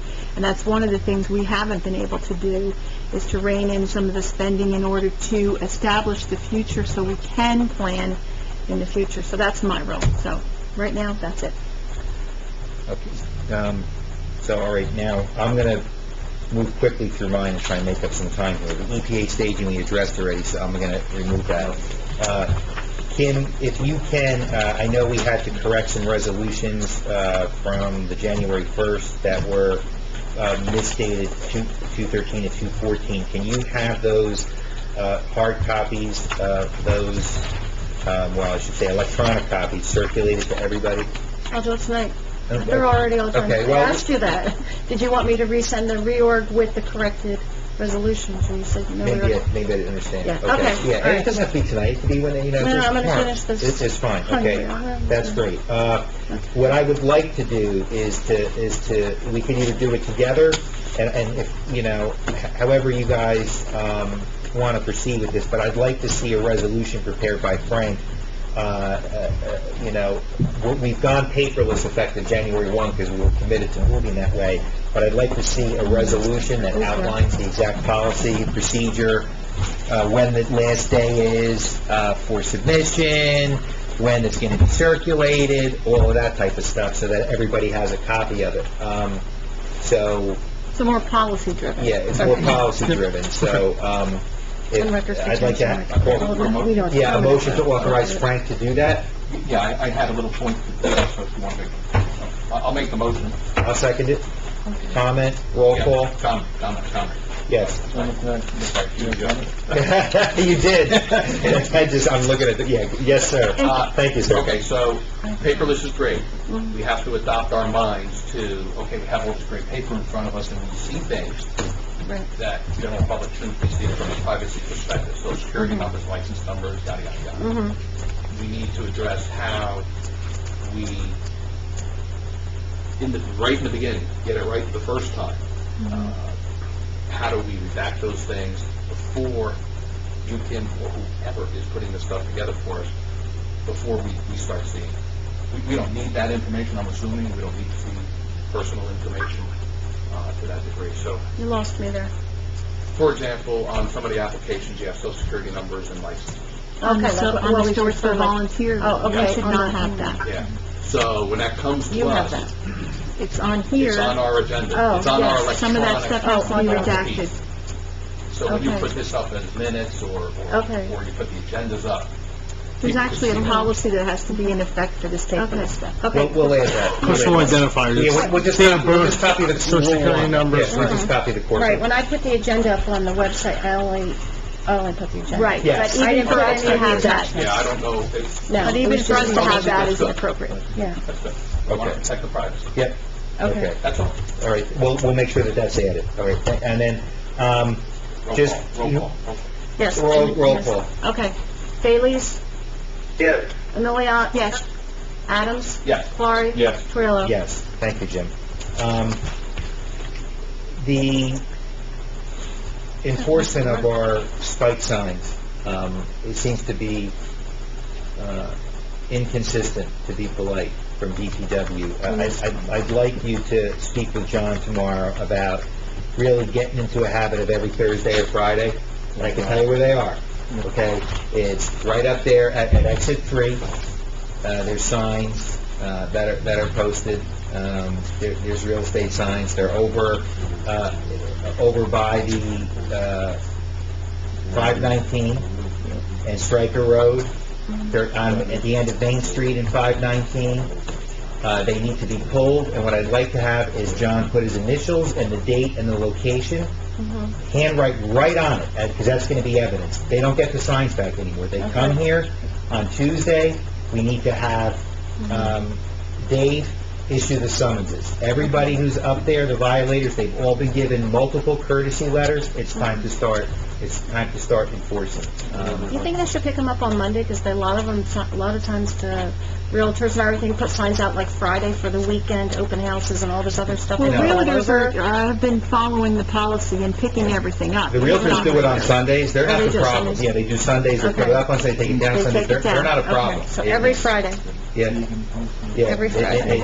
Exactly. It's, you know, it's a 3 or 4, I don't have to mention them right here in public, but it's All the right, same and 3 or he's to 4 write people. his date and his initials Just on put the his sign. initials right on the sign Okay. and the location of where they are, and that's the evidence for the judge in terms of where the violation is. Okay. And then just, you know, start, and then have Dave start issuing the summonses. And it's always a telephone pole right next to Lindy, right opposite Lowe's. There's a sign there right now. I mean, it's the same, they just keep going up, they keep doing it over and over again. It's gotta stop. It's gotta stop. Okay, and it's the same people. It's the same 3 or 4 people. It's constantly. Motion to direct me to send him a memo. I'll make the motion. Comment. Roll call. Bailey's? Yes. Miliani? Yes. Adams? Yes. Florrie? Yes. Twillo? Yes. Quickly, I just, I reviewed the minutes or the agenda from January 1st, and just as a housekeeping matter, they were Board of Adjustment appointments that were incorrectly listed under mayoral appointments, and their township, they require a township committee vote, and I just don't recall whether we as a township committee voted on it, and I'd like to call for a consent vote for the appointment of Steve Babula, Frank Winters, and Brett Rothrock for the appointment of onto the Board of Adjustment, respectively. Steve Babula, 4-year term, Frank Winters, 4-year term, and Brett Rothrock as alternate member number 2. I'll make that motion. One second. Comment? Roll call. I have a comment. Yes. Rothrock, at the January 2nd meeting, we moved up, not as alternate number 2, we moved him up as alternate number 1. Okay, so motion as amended for alternate Yeah. number 1. Right, okay. You're right. Okay. Bailey's? Yes. Adams? Yes. Florrie? Yes. Twillo? Yes. And then finally, What am I? oh, you didn't vote? What happened? I was looking right at you, too. Right at you. I know, we're looking at Me neither. I'm going to abstain on this one. Really? Yeah. And you'll find out why later. Okay, and then finally, I just want to update folks. I've been working with, what's that? I've been working with Cindy on our new township webpage. We are going to go live on February 15th. That would be my, What's that? That's why we're doing it. Who's going to tell the board? I'll have a conversation with Dave. So it's going to be a lot more streamlined, a lot more user-friendly, and it'll be a lot more organized. Trust me, it's gonna look good. So we're gonna. What's that? Yeah, it's been, you know. We all are. Yeah, we all are. It's gonna be, and just so everybody, because I'm impatient, for those folks who know me, rather than be beta testing this thing in perpetuity, we're gonna go live on February 15th, with the understanding that it may not be perfect, and we'll tweak it as we go, but it will certainly be better than what we have. So, you know, we'll go with it, and then if anybody, you know, has any comments or suggestions, please, you know, let us know. And, you know, some of the things that we're looking to do in terms of better organization, we're gonna have, more user-friendly forms online that can be completed right online, you know, typed, and then printed out. We're looking to provide, an email notification system so people can register their email, so in emergencies, we can send out, notices. We're gonna have to put a disclaimer on there, because if you give a public entity your email address, and I see some members of the Board of Education here, you probably know this, if I was to make an OPA request for whatever, you'd have to give it. It's a public document. So I just want people to know, when you register, if somebody was to file an OPA request and ask for your email address, we as a township would have to give it. So there'll be appropriate disclaimers in that, hopefully, even if somebody wants to create an email address just to receive those notifications. They're free today, so it's no big deal. And that's really all I had. So with that, So, Mayor, the two of them that you have, the paperless agenda resolution and the policy on agenda preparation that's all minutes, together. they're to combine? Yes. Okay. All right. And you? That was just a stream of consciousness when I sent Okay. in the agenda items. So, thanks. Tom? Okay. First item is the security and video that we had discussed for the building. I found out that we do have video coverage for the building. I guess was implemented to do the on the court requirement. And I got to speak with Chief Hummer last week, or earlier this week, and to see exactly where the cameras are, what they cover, and the accessibility for township committee members to view them, and where they cover. So there's the only gap that I see on the coverage of the building is the rear of the building. There's nothing, we can't see the back police trailer or any of the back area. It goes up either side of the exterior building, as well as there's an interior camera that shoots one way up the hallway, doesn't capture the entire hallway. So there's a gap from the front door to the back access to where you can access the building from the fire department.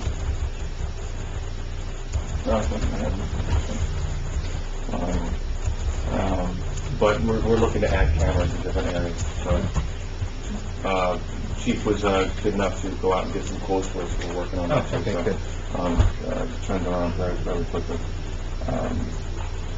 There are some other issues on being able to view them, but we'll discuss them when I get the quote and how they're going to operate. Tom, did you see the very first page that said Cooper's? That was the quote that the chief got for the additional camera for that. What are we doing with that prescription drop box that was supposed to have a camera over top of it? I know we had a discussion regarding the box, but I don't have it on the agenda.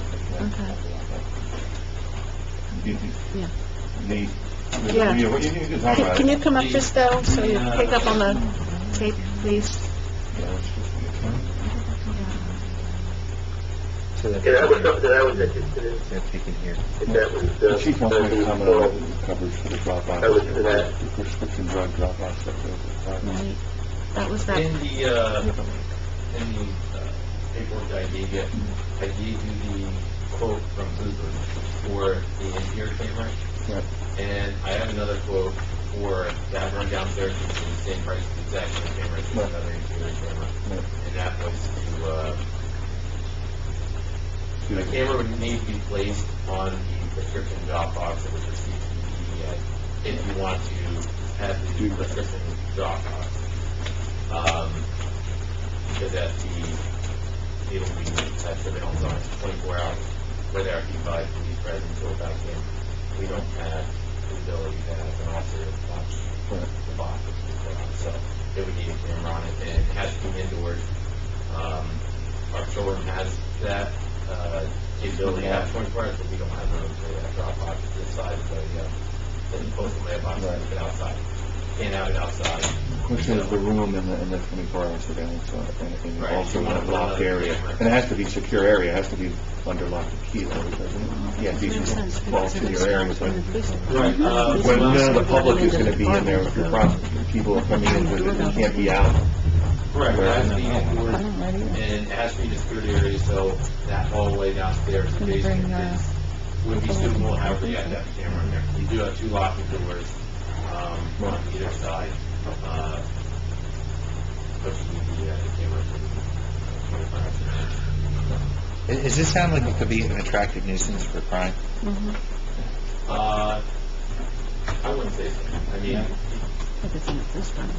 It's being held, it's being held indoors in their area. It's not out.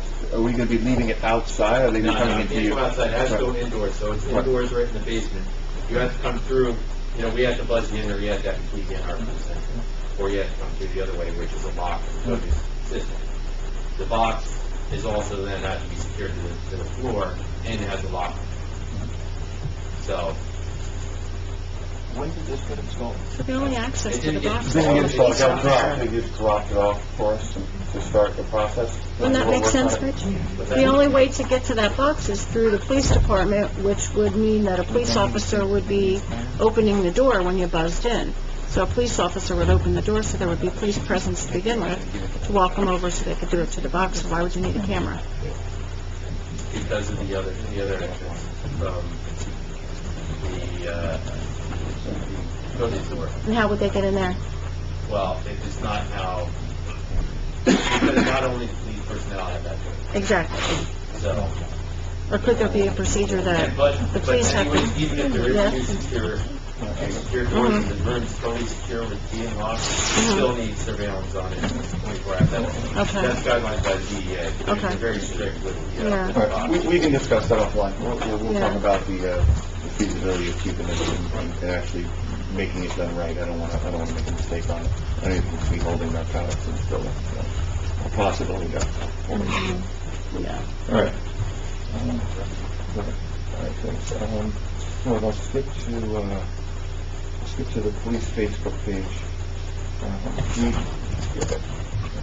We had the police department had put up a Facebook page with some information on it, and during last meeting, we decided to turn it off until we had, last year, until the township attorney could review it for content and see whether or not it was something that we could keep on. Right, were you able to review it? I was just able to get it now for a couple minutes. I mean, the content seems okay. It's more alerts for the people in the area if something happens or some kind of emergency scenarios. And it looks consistent to what other police departments have done. I would recommend just keeping it down for the time being until we implement the social media policy, just to make sure everything's, we don't want to do it piecemeal, so I'd rather just wait, and then... And that was the reason we took it down. Right, I mean, Social media policy. it looks fine, just reviewing the content real quick. I mean, I think it looks okay. It's, just Who operates it? when you need to. Who operates it? Oh, the chief. And Chief, during our discussions during the week, you told me that there are some requirements of public communication from your department. You want to expand on that a little? Yeah, So you can let everybody here know I why? made copies of our general order to the police department, which is based off of the Executive Order 69, which we had Division of Criminal Justice for media release, which is also based off of the Warren County Memorandum on media release. So, the Facebook page is, just as the attorney said, it posts information on arrests, which are required to release to the media, and also such information that we would post also to the media on be on the lookout for a suspect. Does it have silver alert and amber alert and that kind of stuff on it Amber too? alert. We haven't had an Amber, so, but an Amber... It's like a police bulletin, pretty much, is what you've been treating us. Can you send me the orders that you have, the just general orders and I stuff? mean, you know what, I'm gonna hand them out. Okay. Yeah, that's fine. And, Yeah, I mean, that's what I said, it looks fine, but I Yeah, just I want to mean, make sure my- everything's all encompassing when we do something, not just, I you know. just wonder how My many concern, and archives I'm are on a looking broken at. record with it, and I'm listening to the chief in terms of everything that he's looking to achieve is to push communication outward. The reason I don't like Facebook... It's because you can post to You it. can post it, Right. and when you're dealing with a public entity, it's a problem. Right. And I'd like, social media is good, and and I did, I created a Facebook page during Hurricane Sandy because you needed to communicate, and it was easier at that point in time than Twitter, because I opened both, but Twitter limited the amount of character, and it could never, as it was typing, you would always stop it. It would never allow enough. But the concern I have with Facebook is then you have to incur the additional cost of monitoring and scrubbing inappropriate comment. And then when you scrub inappropriate comment, you're actually violating Facebook's own policy and terms and conditions, where they say it's supposed to be, they could shut you down if you're scrubbing it, because, it's supposed to be social. I don't think a body politic should be engaged in anything social. It should be communicative, it should be public service oriented, simply in terms of providing information. And to the extent that there's ways, other social media that doesn't allow for posting and comments, just as a general principle, that's the type of thing that I would be more supportive It would of. be no different than having a website just for the police department. Correct. And that's exactly the point. If it's just about posting pictures and all of that stuff, I don't know, I could just put it on a township webpage. Well, yeah, that's my thought. We should just have a township webpage that says police department with a link, and you click on it. It's the same thing. You're viewing it in an electronic format. Why does it have to be Facebook? Facebook, to me, poses problems for public entities. I'm not disagreeing with you, I'm just, Yeah. I mean, I'm just talking about the way the chief and the Facebook page has Right. been run. The content is appropriate as far as, I saw it on there, somebody just Yeah. ran out of Lowe's with $2,000 worth of goods, here's a Right, picture of the guy understood. from the Yeah, yeah, yeah, camera, yeah. if anybody sees him, let us know. Yeah. And who'll be maintaining it? My, Lieutenant Cahill monitors it, so everything that comes up, if a comment comes up, he gets instant notification of it. And he's constantly monitoring it, so, if there is anything inappropriately posted on there, he's right on top of that, and he can remove that. So then I- my question would be, is that you really are looking for a comment in terms of somebody seeing something. Is that the case? Correct. We've had 2 cases solved, I believe, last month, strictly from stuff we posted on Facebook. Shoplifting that people have called us in. You know what? I recognize this guy, and this is. Wow. So 2 cases, and these. But they could do that from a webpage, too. I mean, they could see a picture and they could pick up the phone and call. At that time, we didn't have a webpage, and the webpage cost money to assemble, unlike the Facebook. You can just get it. Understood. And you're right, if Facebook is as cheap as it gets, so you're right. For sure. Okay, so Okay. we'll review that. Chief, do you also run or just Cahill? I have It's the access two of as you? well. I put Lieutenant Taylor in charge of monitoring that. There's also another officer we have that is into the duties of monitoring it and something posted. I don't think my mind is going down that path, so. For releasing media information, I can assign to officers to release stuff, so. Okay, it's done until it resolves. Okay. Thank you. Thank you very much, Chief. And next is, fire department, there's a new, application for auxiliary member, Brittany McNeely. Make a motion. Second. Comment? Roll call. Oh. Frank, you wanna jump in? I'm gonna over there. She's gonna keep the minutes, though.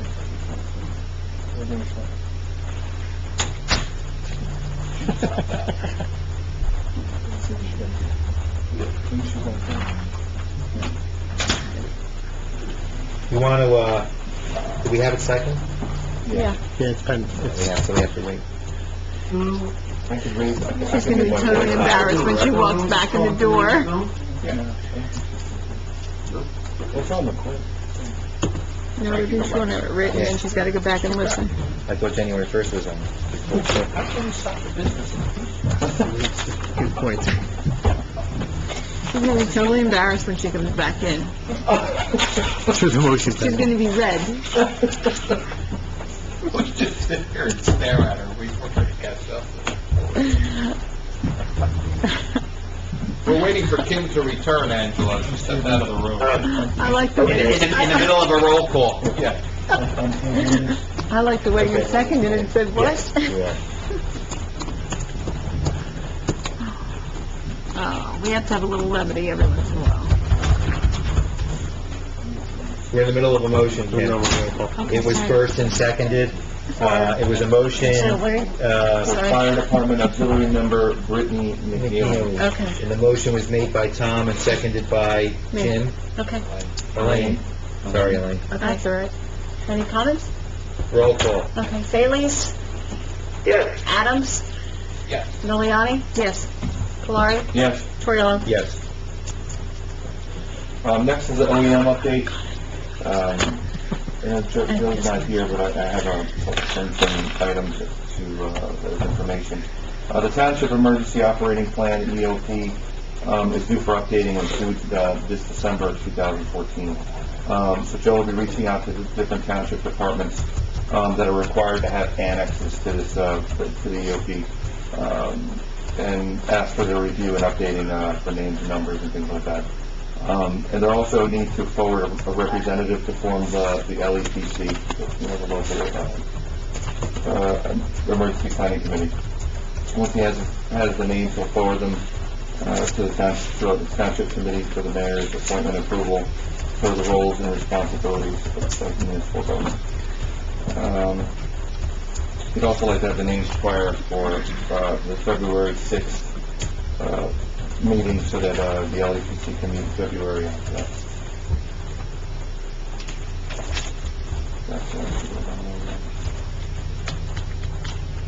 That's it for OEM. He does have, back up under fire, he has an update on the aerial apparatus. Delivery date is pushed to March 5th, which he's fine with, given the weather will be better for than the firefighters to train with it and operate it. And get all the equipment mounted required on the truck. Is there gonna be a halt in traffic when it's delivered? Why would it parade? Get to alert the residents. The last thing is departmental. I put on departmental reporting. I'd like to just propose an idea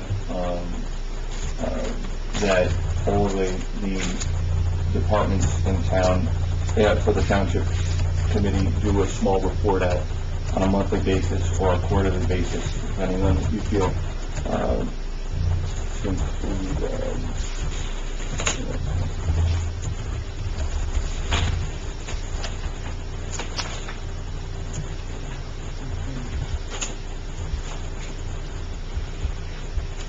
Anyway, basically it's your any open projects, progress, any accomplishments, any issues, operating issues that we think it should be brought to our attention, so we can get a good snapshot of the operation.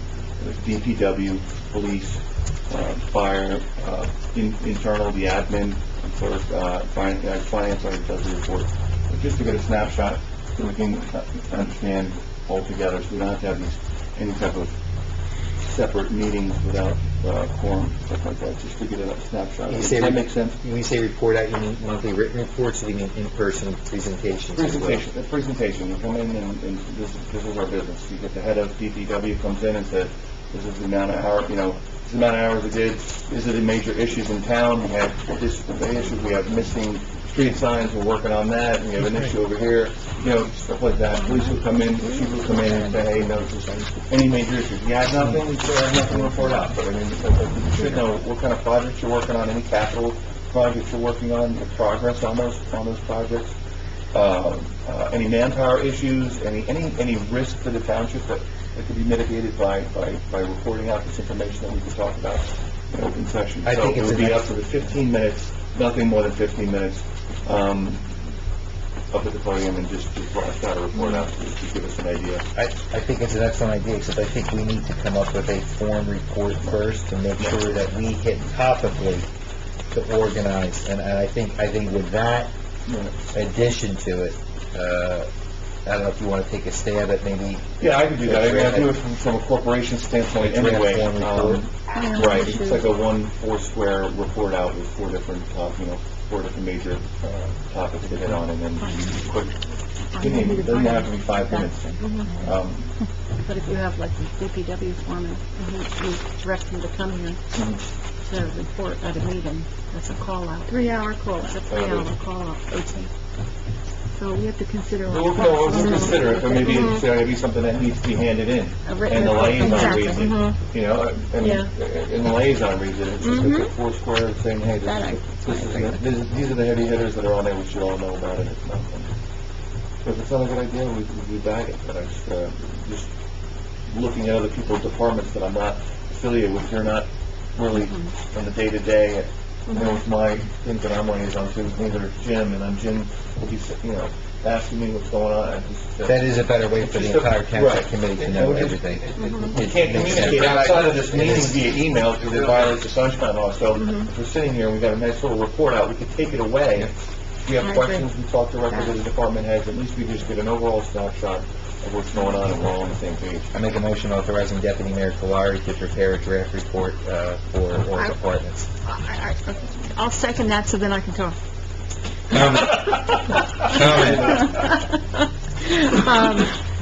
It's sort of like what we were talking about with you, Lorraine. So that would be similar to what Tom is proposing.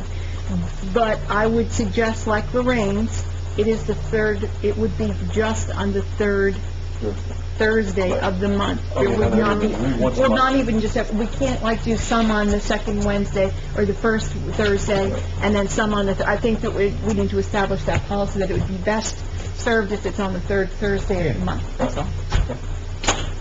That's fine. Any other comment? Roll call. Alias, Yes. Emiliani? Yes. Adams? Yeah. Clary? Yes. Torriello? Yes. Okay, so Tom, you're going to draft something up? Okay. Go ahead. That's it? Thank you, Tom. All right, Elaine, you're up. Okay, I have only one item. And, Small item. it's a really small item.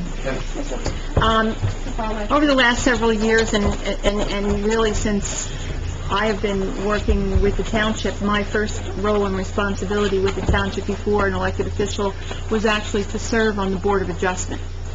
And it's probably near and dear to my heart, and like every committee that I've dealt with through the years, it was my initial start in getting involved in politics. I have been a person who has sat on the idea that the two boards should be separated for a number of years.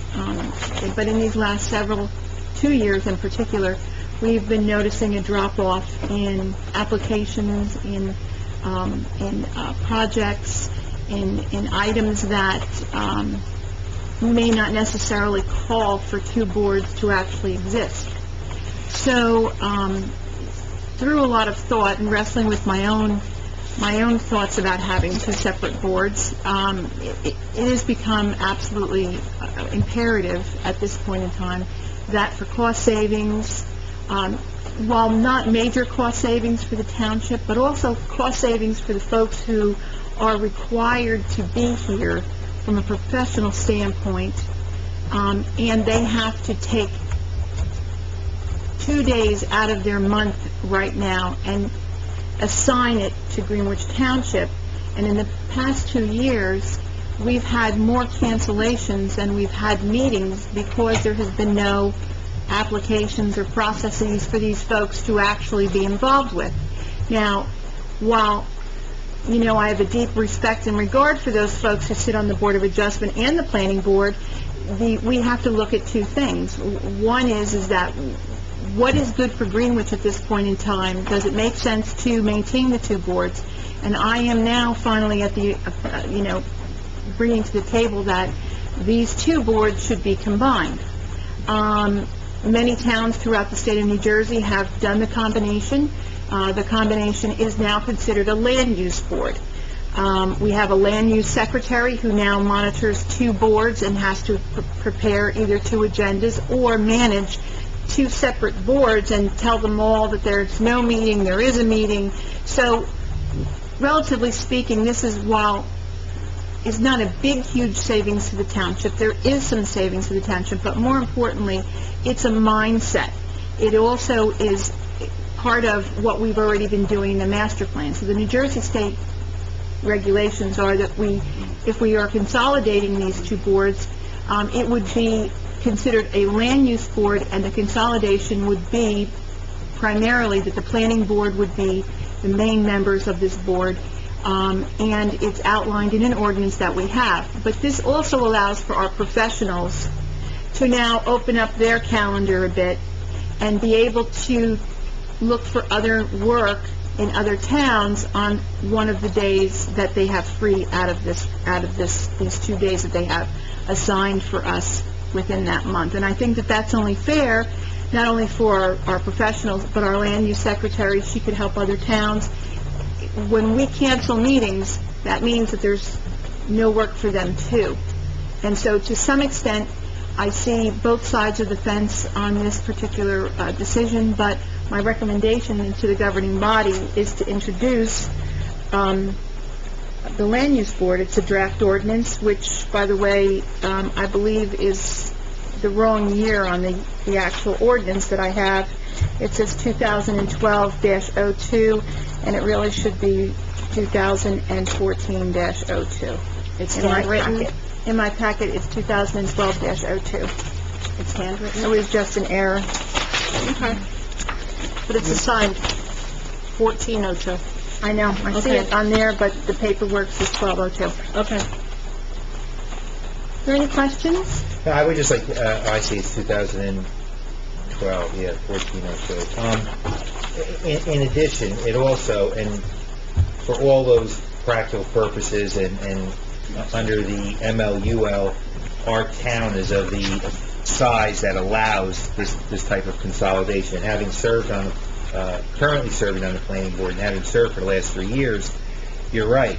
We cancel more meetings than we have meetings, so there's no doubt about it that As does the Board of Adjustment. It's yeah. pretty- Well, I'm only commenting on the Right. planning board because that's the board that I've served on, and there's no question that it would certainly add efficiency and streamline things and all the things you said. And others, it's a small factor to consider, but this building is, the lights are turned on, people are here on certain nights when you don't have to be. So, I mean, you could have using less electricity and everything else on a night that we don't need it, or because of all the different things we do, it might free up the building for some other committees to meet and do other things. So, I mean, it adds efficiency, I think, all the way around. So, it's an excellent suggestion, Elaine, in my opinion.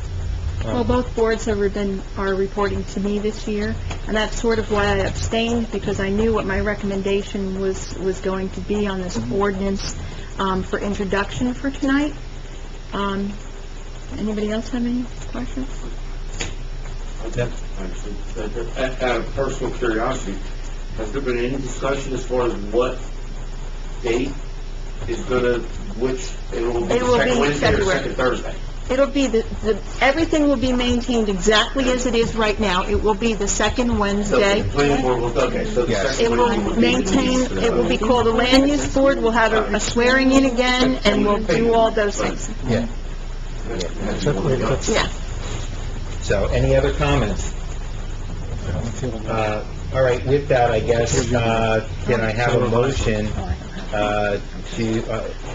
for first reading for ordinance 2014-02, an ordinance repealing the land use procedures ordinance of the Township of Greenwich to combine and merge the zoning board of adjustment with the planning board to create one township land use board to be renamed land use board and to dissolve the zoning board of adjustment. I'll make the motion. I'll second. Comment? Roll call. Baylees, Yes. Emiliani, Yes. Adams, Yes. Valari, Yes. Torriello. Yes. Can you publish this as required and we'll be... Yeah, the one I have, Just send her the revised one. There's a, I don't have the revised there's a one. revised one. Okay. Oh, sorry, I was just looking at, Okay. let me go back and look. Guess what, I'm done. Okay. I think I made up the most time. On Monday, actually. I'm watching that clock. Committeeman Adams, you did. Here's the challenge. You actually now, we are only 10 minutes late. So, So I have until 10, I have until 10. I will catch us up. I didn't catch up. okay, go for it. Well, here we go. Okay, so, technology, assessment. Just a report out. The technology that we have in the building, computer technology, phone technology, all these types of things, are at a point where we are basically assessing what it is we have, what needs replacement, what needs improvement. So the assessment is underway. We're covering all of the areas in the building, the court, the police, the finance office, everything here is getting covered by this finance office, by the technology assessment. It's being done by dual computing. So that'll report out in February as to what that runs.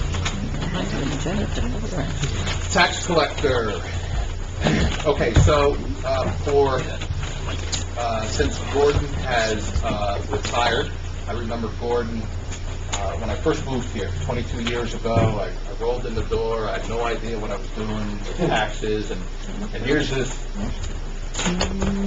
younger looking guy. He hasn't aged that much, really, since I first met him.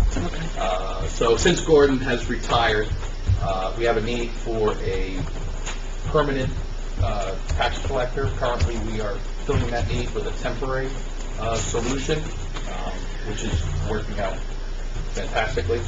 But I had Terry Vola is the individual prepare a advertisement for us. Okay, so I wanted to get a motion to advertise for the position of a tax collector.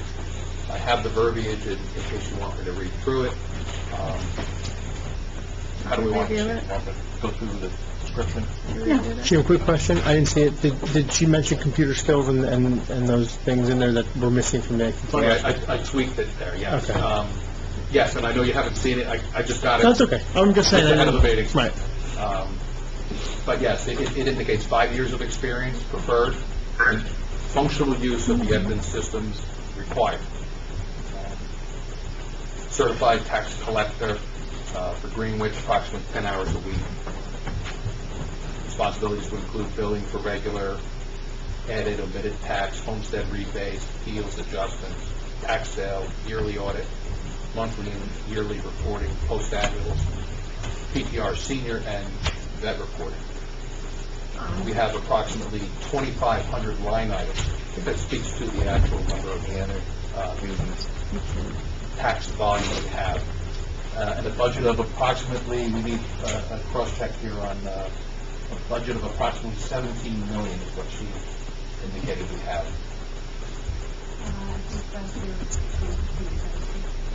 That's not the actual budget, that's the money. Yeah. I think it speaks to the tax collection budget. Oh. Like the amount of taxes we bring in. That's the levy.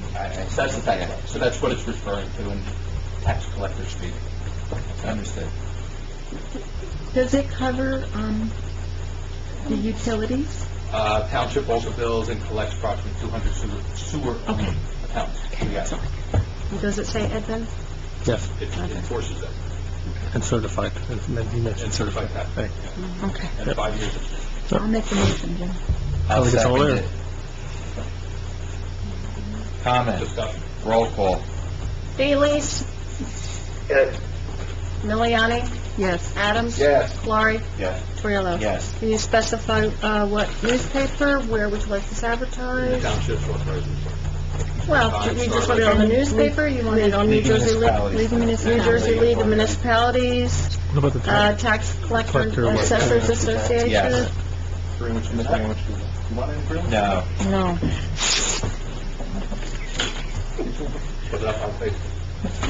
Put it on website, but our Put it on your sign like this. doesn't meet the criteria. What if somebody in the picture applies for the tax collector Yeah, job? exactly. And he's getting punchy. You have 1 minute. Huh? Yes, my last item. Would you like the item notices and So we have a financial audit underway. Bob Morrison of Hotluck, that's how you pronounce it. Hotluck and Morrison began our 2013 audit, January 15th.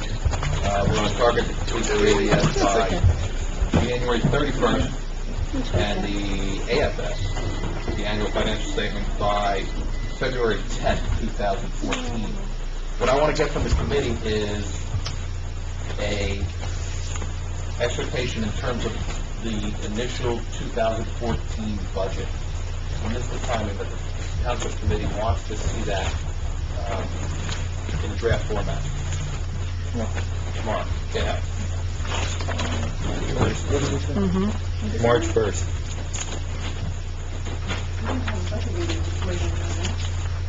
Yes, the 6th is a budget meeting, and then the first week in March is a budget meeting. We have multiple ones through April that are We're all not talking about our budget workshops. workshop, our budget and finance meetings every Monday. You know, like, you're talking... No, no. Whole committee. Yeah, no, there's workshops included in 3 of the next off month. The first one, yeah. First Thursday. Yeah, I mean, that's part of the reason why we're scheduling our bi-monthly meetings. It's finance driven. So do we know what those dates are for... I'm getting the ones there, so I'm thinking you need... You want to know what those dates are for what's up? That was the... Yeah, It's the first and third Thursday of every month. We're meeting in January, February, March, and April. April, yeah. I realized there were 2 meetings about it. Yeah, it's the first and Yeah. Thursday. February 6th, March 6th. I mean, we left it open that it could include the workshops, so workshop and budgets and finance. Not necessarily, but that's what we wanted to keep it open as. February 6th. Let's clarify. And I want to make sure we're going to be able to use the first one. That's why I'm bringing it up. Let's say what I get. February 6th, March 6th. April 3rd. What are you reading? The first Thursday. Yeah, February 6th. We're meeting the 6th and 20th in February. But the 6th, The budget workshop is what we want to The identify. 6th, Okay. February 6th. Okay. February 6th is our first budget workshop meeting. March 6th is the next one, and April, and then April 3rd. right. And then we don't have another township meeting until the 24th because of the holidays that are in the middle. So, I mean, we're trying to hopefully move forward quicker, but know that that's probably our drop dead deadline. Okay. Current, like, Thank you, Elaine. there's a regular phone for Friday, is that what? And I would have kept this online. All right, is that it? That's it. All right, thank you, You Jim. don't have that now. Angelo. Okay. The first item on my agenda is the wedding ceremony. I've been asked to officiate at my brother's grandson's wedding. Unfortunately, since I'm no longer a deputy mayor, presents a problem. Talking to Frank, I would have to be either deputy mayor or the head of a committee. And I was wondering if there's a couple of different ways we could work it out. One thing would be possibly to make me deputy mayor for the day. It would be March 22nd. Or there is one committee that I'm the only member of, the Solid Waste Committee, Advisory Committee. To make me if I'm the only member, I could be the head of that committee.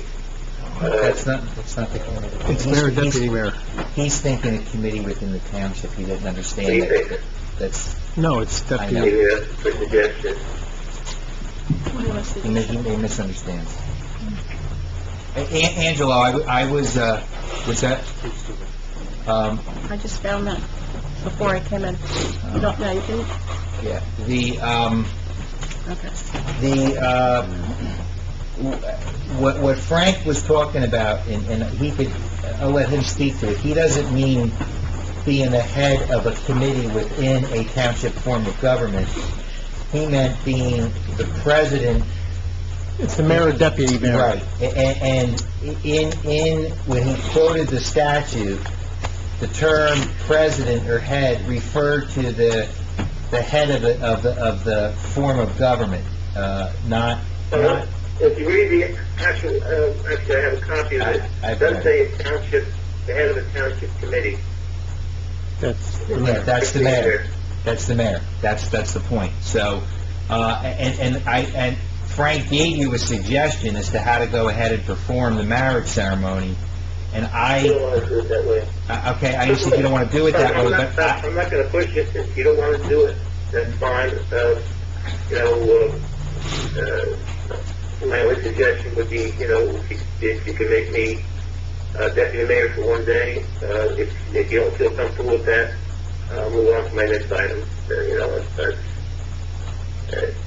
No problem. Frank, is that legal? Can you do that? And out of the state? Out of the state. Is out of the state? Out of the state. Are you, where's the marriage I taking thought it was in place? Florida. March 22nd. Where? I'm sorry, what? In New Jersey? Yeah, it's going to be New Jersey, South Jersey. Out of the municipality. Jim's was in the municipality. If you're allowed to marry somebody, you don't have to marry within the municipality. No, it has nothing to do with the municipality.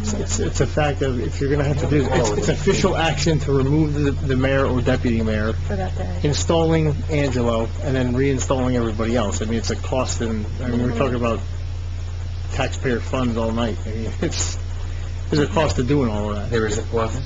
Well, it's the cost of preparing all the resolutions. Oh, And then, right. I mean, if it's March, if it's talking about March 22nd, I'll look at it again, but, the state of New Jersey is clear on it, it's the mayor. So, that's what the issue was. Mayor or deputy mayor, I believe is what the memo said. I have a problem with spending taxpayer money on it, just like I had a problem with the gavel and the clock. I mean, it's in fact, in many senses, this is, but, if Angelo, if you're willing to pay Frank personally for any time to prepare the resolution to do it, and Tom is willing to step down as deputy mayor for a day, then I don't, to the extent that I know that it hasn't cost the residents a penny, I don't have a problem with it. I don't have a problem. Nor do I. No problem. I'll step down for And it. just to be clear, it's the deputy mayor and who has to be authorized by the mayor, so it's not even, and the I deputy mayor. understand. So the condition is if we go through all of this, I have to authorize Angelo. I get it. As the deputy mayor. As the deputy mayor. I understand. So Yes. we can do this at the March 6th meeting. If it's March, we have time to look at it again if we had to. This resolution is going to be 40 pages. Yeah, but so Angelo, you agree to pay Frank the cost personally? Yes. Okay, then, Is that appropriate for a committee person to pay the municipal attorney? for- Probably not. I'm guessing no. Yeah.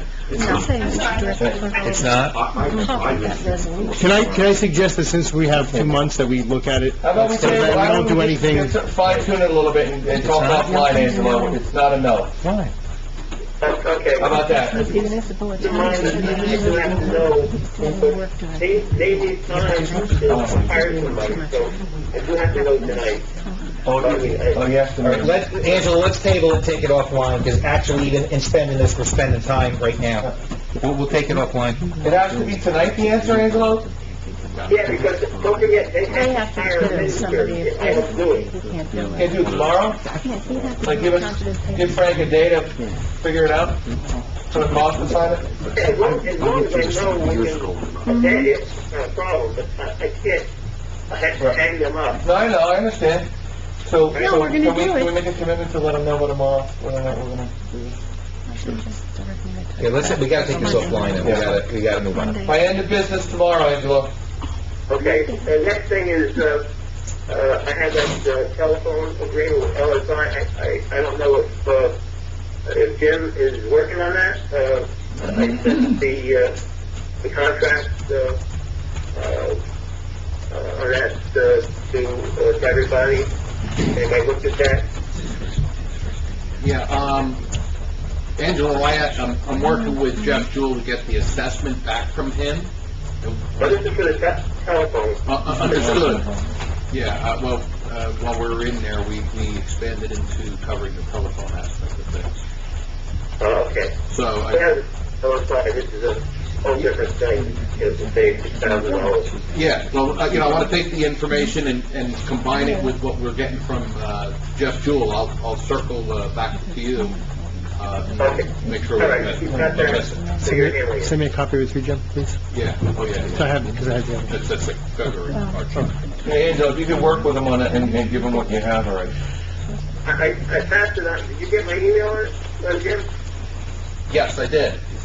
Okay. It wasn't part of the agenda, though. It was separate, right? I got it. Yeah, and just, if there's any problem, and again, the thing was, the problem with the last vendor was the contract, cancellation, and what happens if you're not happy and all that. That was what the problem that Joe had with it. So I invite everybody to talk to the rep and see if, if there's anything you don't like about it, if they don't make any changes. Okay, I'll take another look at it and circle back to you. Okay, good. The next thing is, I brought up at a previous meeting about the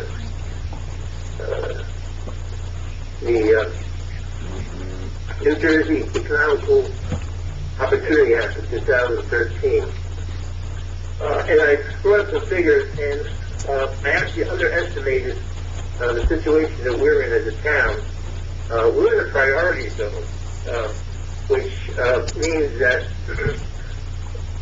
in certain sections of our town, which is basically Route 22 and 519, in that section, any business that comes into that area can get $3,000 in tax credits from the state per employee per year for coming into our township. That's just one thing. There's other benefits. This is something with this new act that was just put into place in September. That's just one part of it. If they're in a special type of, for instance, if they're a transportation company or a tech company, there's other benefits.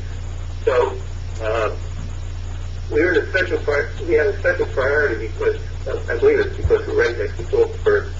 But what I mentioned at the last meeting in December, I underestimated what we actually the position that we're actually in. In fact, I went over this with Mike Benelli, and he'd actually seen the map. So we're actually in a very good position here. And this is another reason why we should have this advisory committee to talk to companies and approach them about filling up some of these empty buildings that we have on 519 and 22 and what have you. So again, I just want to push that item, and we need really to get moving on that because these are things that are just collecting dust, and I know that the people who own these buildings are going to be coming back to us for taxes and what have you, and we need to get these buildings filled up. Hey, Angela, how many businesses are we talking? How many buildings? How many buildings? Sorry. Well, I know that, that building, on 519 just below Honda, Next to Sammy's? would be a perfect situation for that. Five next strike. Superior Courts, Costa Ranch, whatever you would call it, North Park. Isn't there some sort of application on that folks were trying to make that into a mini mall? On one of That's our the only boards? one? Or there are more? Well, I mean, the one on 22, I would take, the retail doesn't count. They're looking for more manufacturing, transportation, tech. Retail is the only thing that doesn't count. But that doesn't mean that you can't put, someone else in retail there. I would think that the one, that's close to the Wilkesburg Mall would be more fitting for retail. But hey, you can put whatever you want there. Well, in terms of putting whatever you want there, we have existing uses. Are you saying that those uses would change? I'm not sure if that's It has to be with our master plan. what that is zoned for. It might not even be zoned for retail. Yeah, that's why I bring it up, because there's, in our master plan, we have different zones, and some of the zones are retail or industrial, I think it's zoned for business anyway. But as long as it's in alignment with that. I think it's already zoned for business. All I'm saying is that anything in those regions, can get up to 3,000 per job per year, with a maximum of $1.2 million per year. If it's a company that doesn't make the money, they can actually sell those credits. They can sell up to 75% of those credits. The program is really very comprehensive, and it's really made to go up against what's happening in Pennsylvania.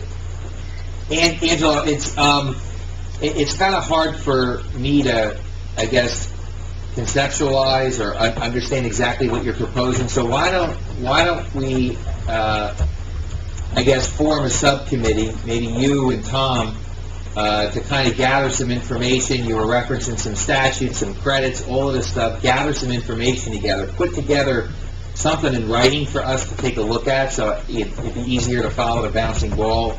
Identify the properties, get some maps, so we know exactly what we're talking about. And make sure that whatever we're doing is consistent with, zoning, master plan, all of that type of stuff, just so we get an understanding. And then take a look at it, and then you guys can report back. So, does that sound okay? You might want to get Mike involved too. Yeah, well, at some point, but, we will also, but if you guys want to at least get it started, but yes, at some point, Mike would have to come in, so. I'll do that with you, Angela. So with that, how about if I make a motion, or a call for a motion, to appoint Tom and Angelo to a subcommittee, to, provide proposals relative to economic development opportunities in Greenwich. I'll second. Well, I just called for a motion, I didn't make it. I'll second. Comment, roll call. Baylees, Yes. Miliani, Yes? Adams, Yeah. Laurie, Yes. Triolo. Yes. That's it. Okay, thank you, Angelo. Thank you. Is that tabled, Frank? Is your, yeah, I don't even know what that is. What, the 12? Yeah. That was that's the crossing guard, Yeah. right? So we're tabling that? We can take it. Okay, so, and did you have anything else for us, Mr. Tadea? Okay, with that, a motion to open up for public comment. Second. All in favor? Aye. Anyone wishing to make public comment, please come up to the podium. State your name, address. Anyone? Bueller? Seeing no hands? A motion to close public comment? Make the motion. All those in favor? Aye. Anyone have old business, new business, action items, anything to discuss? I do. I put that on there. Yes. I do. You do? See? Yes. Yes, I do, because we haven't discussed anything. I just wanted to let the committee know that there was the issue with mold in the police department, back in the locker room area there, or whatever. You had that? Go ahead, Kim. Okay, I had the DPW foreman, I spoke with him, and instead of going out and getting quotes and things from companies to do it, I just had the DPW foreman go up to Home Depot, pick up a can of paint, scrub with the wire brush, and clean it all up, and it's all been painted and sealed now, so it's remedied. You have to do the carpet? The carpet, I'm getting in contact, just again to get, I have one quote, I just want to contact the vendor and then get one more regarding the carpeting for the police department downstairs, because that was the environmental issue with the flooding and the mold that's under the carpet. So I'll get prices, and hopefully I can have some for the 6th meeting. February 6th? Okay. Okay. Okay. I know that's part of our renovations we were going to do at the building, but, excuse me. The area, how big? It would go from, as soon as you come down the door, through the door, where the steps are, it would come all through the hallway there, and then in where the patrolman's room is, so if I do that one, I might as well just do the additional office right there. And I'm gonna go with really dark carpet. They're really dark, because they are nasty. Too light of a carpet. So I'm gonna do something, I wanted to look for something like, I thought maybe like a linoleum or, like some type of, but we can't, it would be too much to scrape up all the glue that's all under there, and the concrete's not right, so carpet's the best, it's the best way to, yeah, that's what Gary Yeager said. So I'll let you guys know. I don't have anything else. So is that okay? I'm just gonna do that. That's my favorite place. Anything else? Motion to adjourn? Yeah? I did say anything else. Okay, real quick, and I apologize, I'm very sorry. But this will take 30 seconds real quick. There's one item in my report that I passed over, and this is, goes back to, remember, a number of months ago, we talked about sending out an RFP for geotech services. Yes. At the door. The Okay. sinkholes and... Well, we got that pretty far along. Uh-huh. But in all honesty, it has kind of stalled and was put to the back burner. I think these dwellings kind of jumped into the forefront. I assume you still want us to proceed with that. It's been just fine. I haven't brought it up. It's been in my report, but I just wanted to make mention of it. Okay, we will continue to proceed. No need for any authorization. It's put in place. Okay, thank you. Thank you. You're welcome. Motion to adjourn? For the record, it was 24 seconds. Made that motion. Very impressive, very impressive. I will second. All those in favor? Aye. Meeting adjourned. She did have the right resolution. She sent the right... I gave you that. She broke the ordinance. According to me. That's fine. I'll be thinking about that every time I give myself my own time. This will take a minute. Yes, okay. This is the guy we're having litigation with? No. Oh, yeah, okay. It's, I can't comment on it yet because it's not finalized. When it is finalized, at that moment in time, it'll become public record, and then I will be able to... It's gotta be the receipt, though. As well. That's what he said. It's even in Can you put in for 15? Yeah. Well, can you just look That's up... why I said under the terms Thank you. of Thank you, executive James. session. Just for 15, that's for the contract.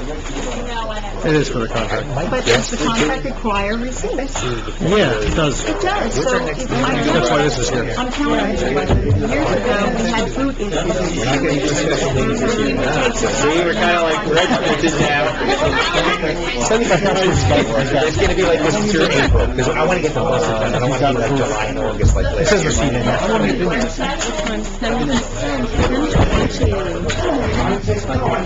You know, Well, these, send them back. I'm gonna take them.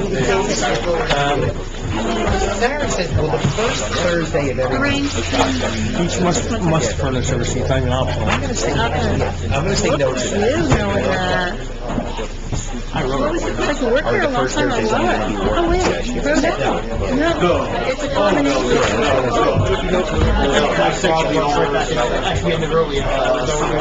You see, you bridged the gap, baby. I see people leaving in preview on the radio. I'm like, wait, the